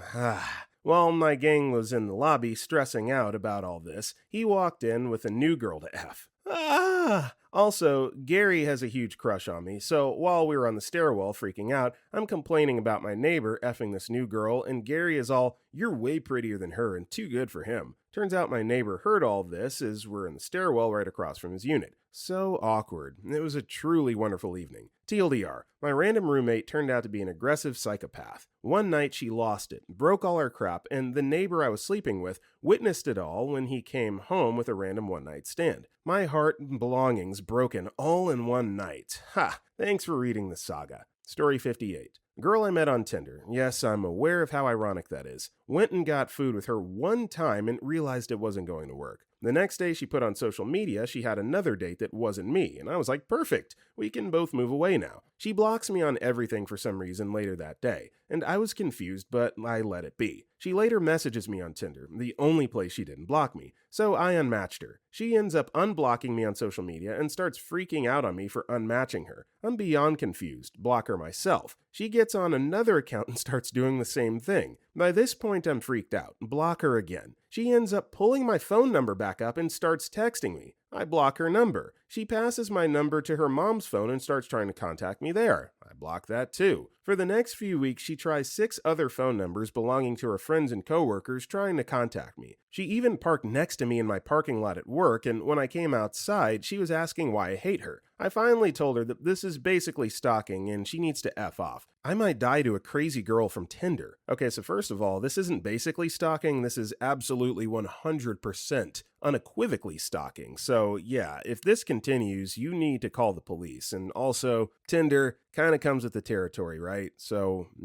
do what you got to do to get out of that. Story 59. I was friends with one of my former best friend's exes, which doesn't sound good, I realize, but she was also still hanging out with him at the time. He had some pretty bad depression, or at least he liked to vocalize it quite a bit. One time during the summer, I started being around the two way more than I did before then, and we did have some good times, but things got weird fast. Pretty soon, I became involved in their weird relationship drama. They weren't in a relationship, but he still wanted to be. He would constantly threaten to unalive himself whenever she would hang around other guys and spam my phone. He'd send me texts, he'd call me, in a panic, and it was up to me to save the day. One night, my former best friend was out with another guy smoking, and you guessed it, he called me up and was right by the train tracks. I heard the noises and the bells going off. He was telling me he was going to run in front of the train. I told him that I would call the cops. At this point, I was getting sick of his behavior. He had been doing this to me for months and months. He would talk about self-unaliving so much, but would never carry out actual plans.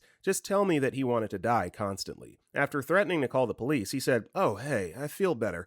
Sorry for the scare. I'm going home now." What the F? It took me some time to connect the dots, but from what I understand, my best friend at the time was in an abusive relationship with this guy. He used so many manipulative tactics to keep her around and make her feel bad for going out without him. Thankfully, she's not together with him anymore, but occasionally she does still speak to him. I just hope she doesn't get wrapped up in all that chaos again. It took me a year to realize that this guy was toxic, but I cut off all contact with him and haven't spoken to him in 4 years. Maybe he does have depression, but I think he was not being very truthful about that either. All I know is I refuse to ever speak to him again. Story 60. I had an internship in high school with a local chef, but partway through the year, she left for another job and I continued to intern for the new chef they hired. He was pretty cool, I thought at 13. He talked about all his previous restaurants, his famous chef friends, and the amazing dishes he had made. Then he would leave me alone, sometimes for hours, to go do whatever. He always came back really crazy excited to try new things. It turns out that he was a con artist, compulsive liar,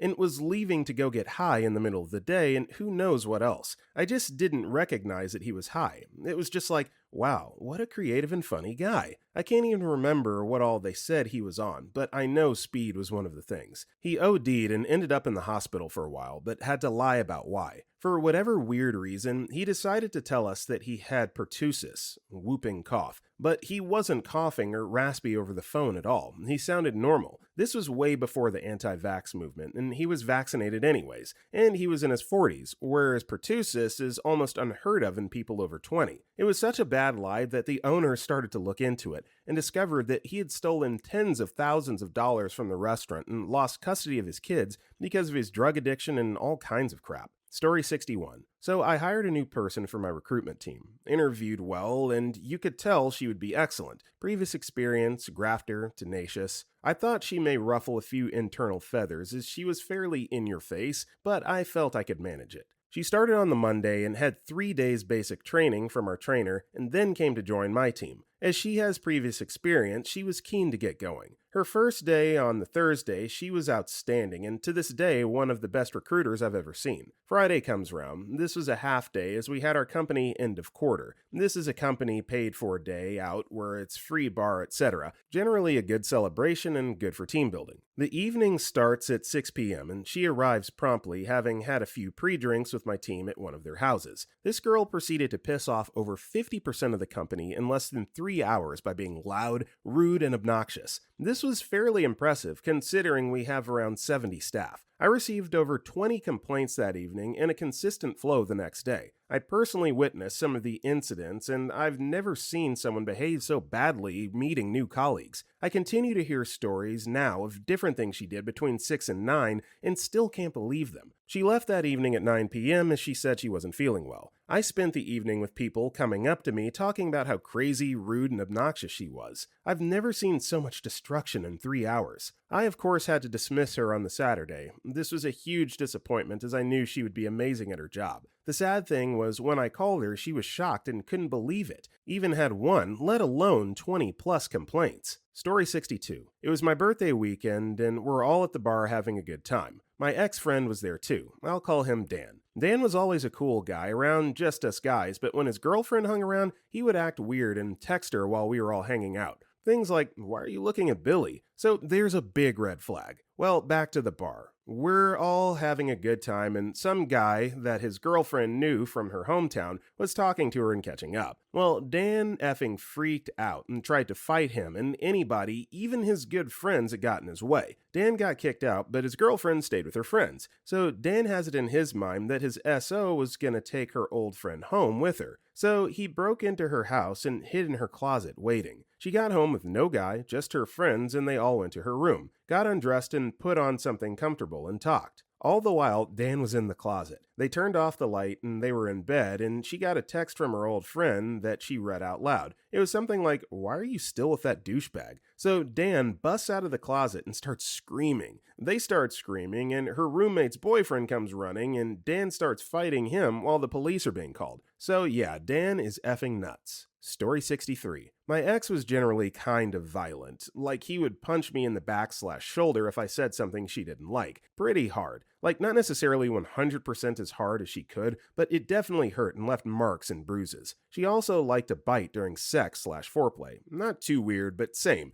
Too hard to laugh off sometimes. Always got more severe when she was drunk too, which was very frequently. I guess you could say these were red flags. One night it escalated past that. We were having an argument and she punched me in the face repeatedly, split my lip in 2 places and bloodied my nose. In self-defense, I pushed her away. She tripped and fell because drunk and sprained her wrist on the way down. As a side note, this girl has a side business selling stolen goods on eBay and allowing her car to be used for smuggling drugs. She also loved drunk driving. Now you're saying, that's when you knew, right? Nope. In retrospect, I don't know how, but I kept making excuses for her. She was tough, super smart, and fearless, and I liked that. Until she tried to run me over with her car. That's when I knew. We had an argument, she stormed out. I tried to follow her and talk her into staying. She got in her car, gunned it, and steered right into me. I jumped out of the way and into a bush, and she hit the garage door I had been standing in front of. Effed up her car, but not bad enough to kill it. So she reversed and peeled ass out of there. We broke up after that. I see her around from time to time, mutual friends, but she refuses to speak to me or acknowledge I exist, and frankly, that's fine. She's got a husband and a daughter now, and I fear for them both. Story 64. Dated a slightly older girl in my late teens. Me 16 to 17, her 21 to 22. That should have been red flag enough, but I was young and dumb. Anyways, fast forward 6 months in the relationship, and she's giving me odd vibes,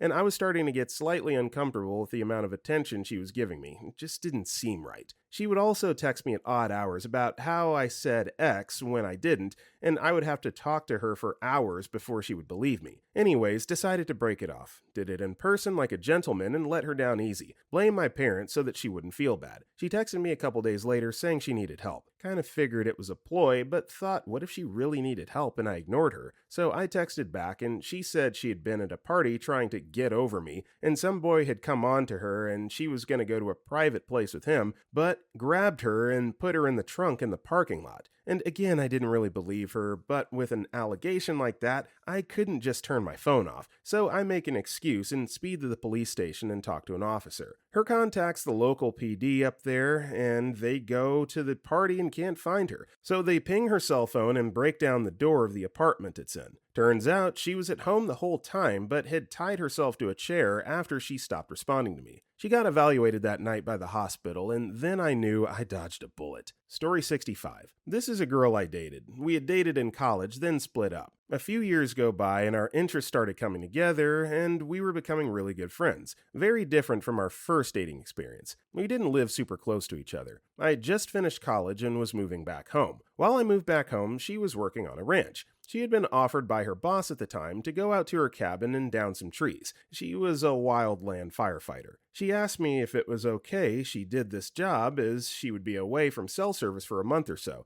I said I didn't mind. I knew she needed the work. As the weeks go on, I kept getting weird voicemails from her, such as, "Hey, we need to talk. I still love you very much. I have something to talk to you about." Very much towards we're going to break up. My friends called this. A few more weeks go by and we can't get a hold of each other. Finally, I'm at my new job and my phone starts ringing. It's her. I can't answer as I have customers to help. I get off at 9. I call her when I get home, as I was preparing to be broken up with. We get on the phone and she asks me, "How are you? How's the new job?"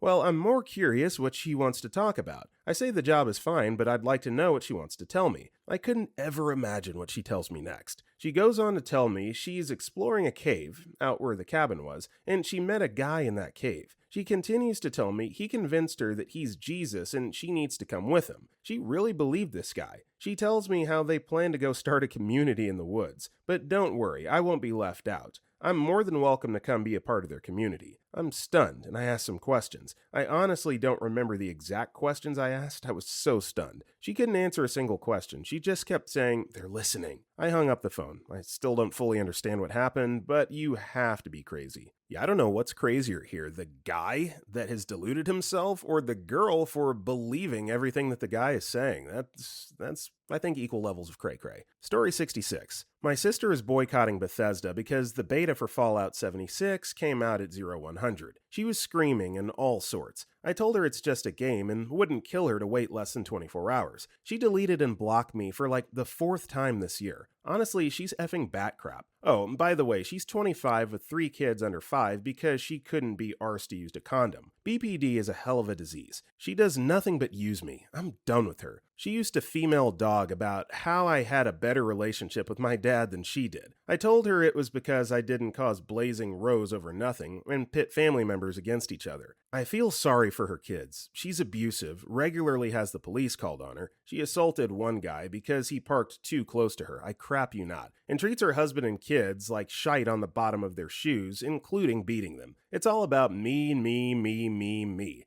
Ad nauseum. Her husband won't leave because he's convinced it's true love. Nah, mate, it's effing abuse. It makes me sad because her husband and kids are so great and she just doesn't see that. Why social services haven't removed the kids, I don't know. She makes me sick. We all went through crap growing up, but you don't see me being abusive to you. Most people would make a point of raising their kids the way they themselves should have been raised, but she's happy as she is, apparently. Those kids deserve so much better. I'm sick of her using BPD as an excuse. Oh, I'm sorry I beat you up. It's not my fault. I have BPD. Piss off, you silly female dog. This is no effing excuse. I say this as someone with bipolar, PTSD, anxiety, and BDD. Her kids got chickenpox, and you know how she acted to that? She was more worried about her catching it. Didn't give a shite about the kids, just her. She's a grade A idiot. Sorry, S, but you are. Good luck in your life. You effing need it. Story 67. I went on a trip with 3 friends. One of them I knew really well. Let's call her Ashley. The other 2, not quite as well. One of the girls I didn't know as well, we'll call her Jessica, seemed super nice and sweet, although a little shy. I was looking forward to getting to know her better. The drive to our destination, a nearby metropolitan area, was about 2 hours. The farther we got from home, the crazier Jessica started to become. She started loudly singing along with the radio, yelling, laughing hysterically. I was a little surprised because I was used to her being kind of reserved,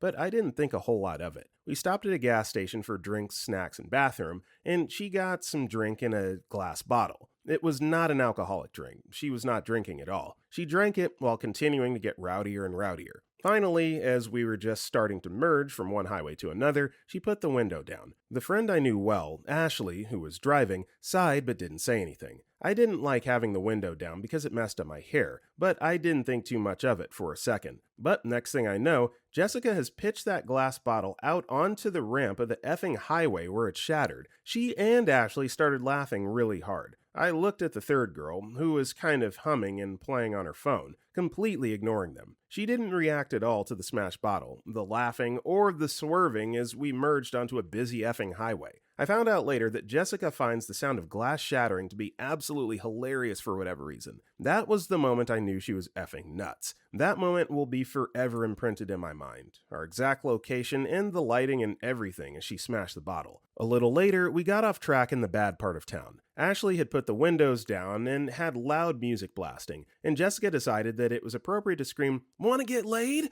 at random people walking down the streets. We were stopped at a effing red light when she yelled at this one guy, and he started walking towards our car. I was scared because who knows what the F this drugged out looking dude was going to do, but luckily the light turned green before he got to us. We got to the hotel and Jessica whips out a bunch of candles and lights them, which makes me nervous because of the fire hazard. It just seems kind of stupid to me. Jessica gets out this bag of snack mix and proceeds to eat it like a 2-year-old, dropping just as much food on the floor as into her mouth. She was still loud, yelling and laughing, and we kept having to tell her to STFU before someone complained about us because there were other people in the effing hotel, not just us. When we checked out of the hotel, I kept dropping hints about people who made a big mess, leaving a tip for the maids, but she completely ignored me and stomped off down the stairs. She hauled her luggage down the stairs because she refuses to use elevators. The whole trip, we had to find stairs for her anytime we went to a second second floor because she won't use elevators or escalators. For the rest of the trip, she was mostly okay. When we were out in public actually doing something, she was the normal, sweet, nice person I'd known. But when we were there alone at the hotel or in the car going on a longish drive, she would start acting psycho again.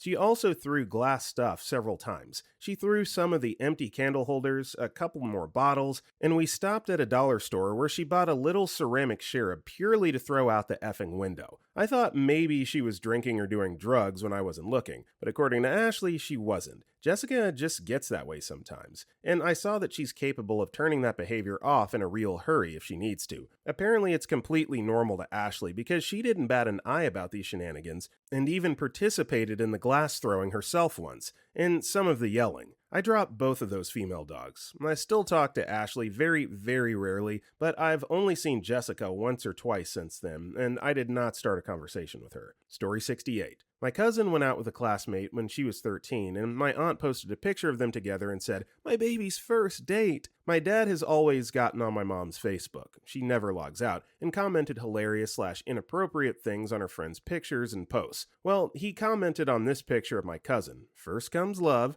implying marriage would come next. It was just a silly joke. Well, my aunt went ballistic and got all on my mom's pictures and posted that we were an ugly, horrible family, etc. She even texted me and told me if I ever talked to her daughter again, she would call the police on me. She then went on a rampage to me and told me I had a horrible personality, no one likes me, I'm boring, horrible, etc. I hadn't even done anything. Sure, my dad shouldn't have posted that, but this blow up with my aunt extended to the whole family and it lasted for over a year. Well, I had asked my cousin to be a bridesmaid in my wedding before this. Right around the time of my wedding, my aunt suddenly is sorry, never says sorry to me, only to my mom, and figures her daughter is still in the wedding. She found out the dress my maids were wearing and ordered it for her daughter without my knowledge or consent. I was a total pushover and just allowed her to still be in it. I've been married for over a year and a half and I haven't spoken to my cousin or aunt since then. Oh, except for the time my aunt went on a rampage on one of my political Facebook posts where she told me I was a hypocrite, horrible, bratty person whom no one liked and that I wasn't even a Christian. My post was about people being hateful about immigrants. What the F? She told my mom last week she basically hates me because I'm a liberal. This same woman has an extreme issue with anyone being prettier or better than my cousin. She loudly said a cheerleader was fat right as she walked by. We were at the game with her. This was years ago. To this day, she still tells my mom that cheerleaders nowadays are fat and ugly. She went and made a huge deal at her daughter's school because a teacher told my cousin her jacket wasn't a uniform, so she had to take it off. She went to the principal and got into a screaming match with the teacher because she let her daughter freeze. We live in a place that gets maybe 50 Fahrenheit in the winter. I remember when my cousin was around 9 to 10 and we were over at my aunt's. She grabbed my cousin's yearbook and showed me a picture of a girl. She demanded that I say my cousin was much prettier than this girl. I shrugged and said they were both pretty, and she got so angry. She wouldn't stop until I admitted that my 10-year-old cousin was prettier than her ugly, horrible classmate. My aunt is truly bizarre, and she's racist to boot. Story 69. So I was in high school. I had just been involved in a social problem. Got on the wrong side of the popular girls in my year.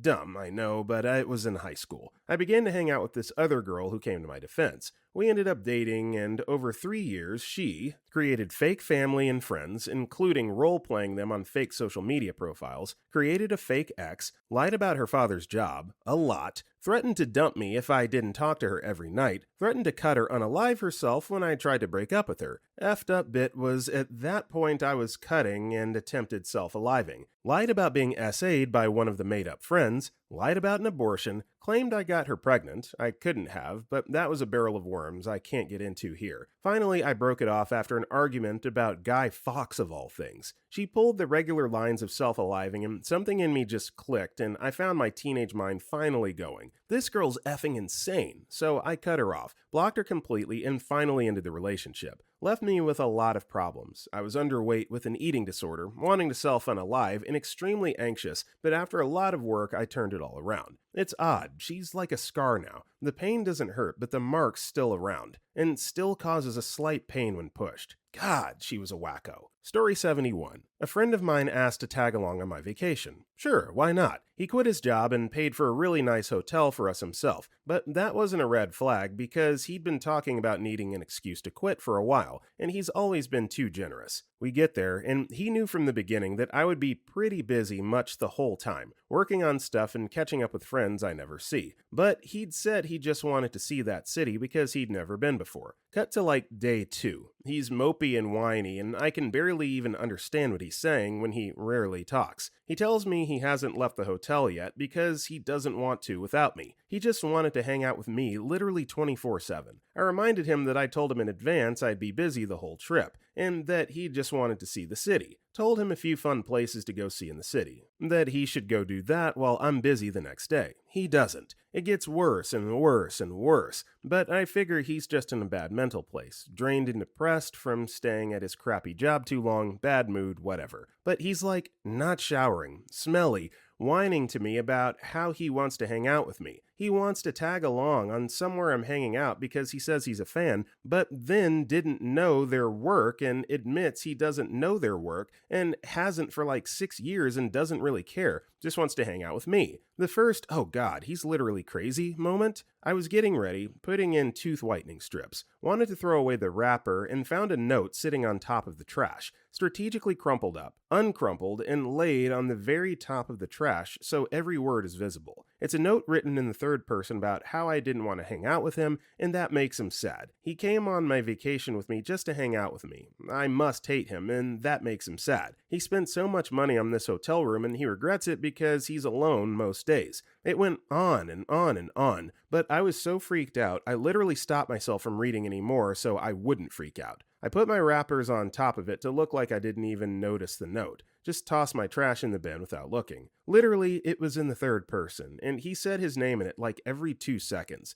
Like, let's say his name is Bob. The note was like, me doesn't want to hang out with Bob. This makes Bob sad. Bob thought me was a friend. Bob was looking forward to this trip. Bob just wanted to hang out with me. Does me hate Bob? Bob hopes not. Effing creepy. Then, when we got back, his brother picked us up from the airport and said, how'd your guys' job interview go? Job interview? Did he lie to his family to seem less weird about dropping everything to tag along on my vacation? What the F? The friendship died because of that trip. Didn't ever really talk to him again. In hindsight, I realized a lot of stuff about him. Like how many stories about his life he told me during our friendship were probably absolute lies. I believed everything he'd ever told me. Crazy ass stories, because why would he lie? Seeing as he easily lied to his brother, something completely off the wall, made me realize how fake a lot of things he told me sound. He had stolen from our workplace when we'd worked together too, but I figured that was just to make up for all the wages they were stealing from him. They effed up all our paychecks, a lot. I actually egged him on for a lot of it, but hindsight, I remembered the time he went to steal a screwdriver, and I had to be like, that belongs to the maintenance man, not the company. Put it back. And the time he stole a button from a charity. Like, I get it's a $2 button, but the money is for charity. There's a moral line there. And then a month or so ago, I found out that when I met my new friend group for the first time, this night out at a bar, he was telling them to stay away from me. Crazy crap. Like that, I didn't want anything to do with him. That he was my best friend and we'd known each other forever. We'd known each other 1 year at the time. That they should just leave me alone. Luckily, they ignored that. 2 of them actually sat on either side of him in a booth so he couldn't interfere while I danced with someone in their friend group I was really hitting it off with. I love my new friends even more after hearing that story.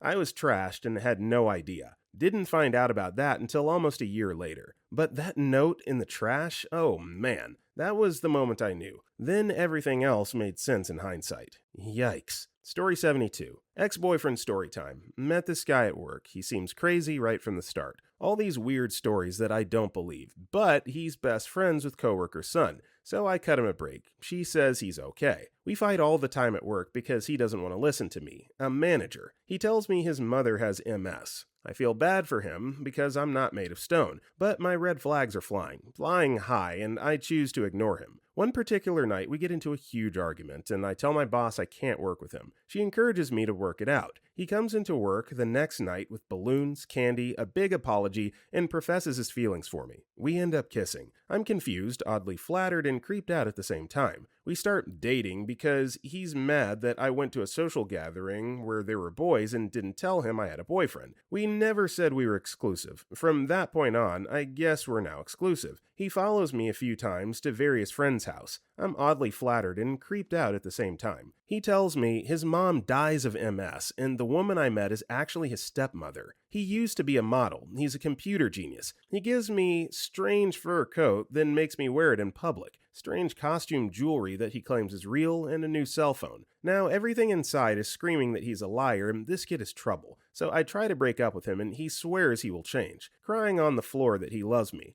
I'm 18 and oddly flattered and creeped out at the same time, so I agree to give it another shot. But the bullcrap continues. He tries to borrow my car all the time. I said no. Begs for my debit card number. No. Shows up to my house unwanted. Breaks into my house and leaves rose petals everywhere. Tells everyone we're engaged. Sells my grandmother's jewelry that he stole and assaults me. My friends and family tell me to leave him. His friends tell me to leave him. At this point, I'm just trying to get out without spooking him. So we break up. I go to give him back his crap, and the place we end up meeting is a graveyard. Okay, fine. I'm not even fazed at this point. I find him crying on some grave, ranting on about how this is his real mother. Really? And this is her relative next to her? Same last name? Yes, her sister. Huh? Her sister that died in 1912? Well, blah blah blah blah blah. This was the final blow, and I knew he was beyond crazy. I walk away with his crap and burn it in my fire pit at home. Then call the police and file a protective order. The officer says he wants his jewelry back. I tell her it lit up like tin foil in the fire, and she laughs. Story 73. MIL is bat crap insane. I'd heard stories from my SIL and husband about her past behavior. She once told my SIL, who'd just experienced her first miscarriage,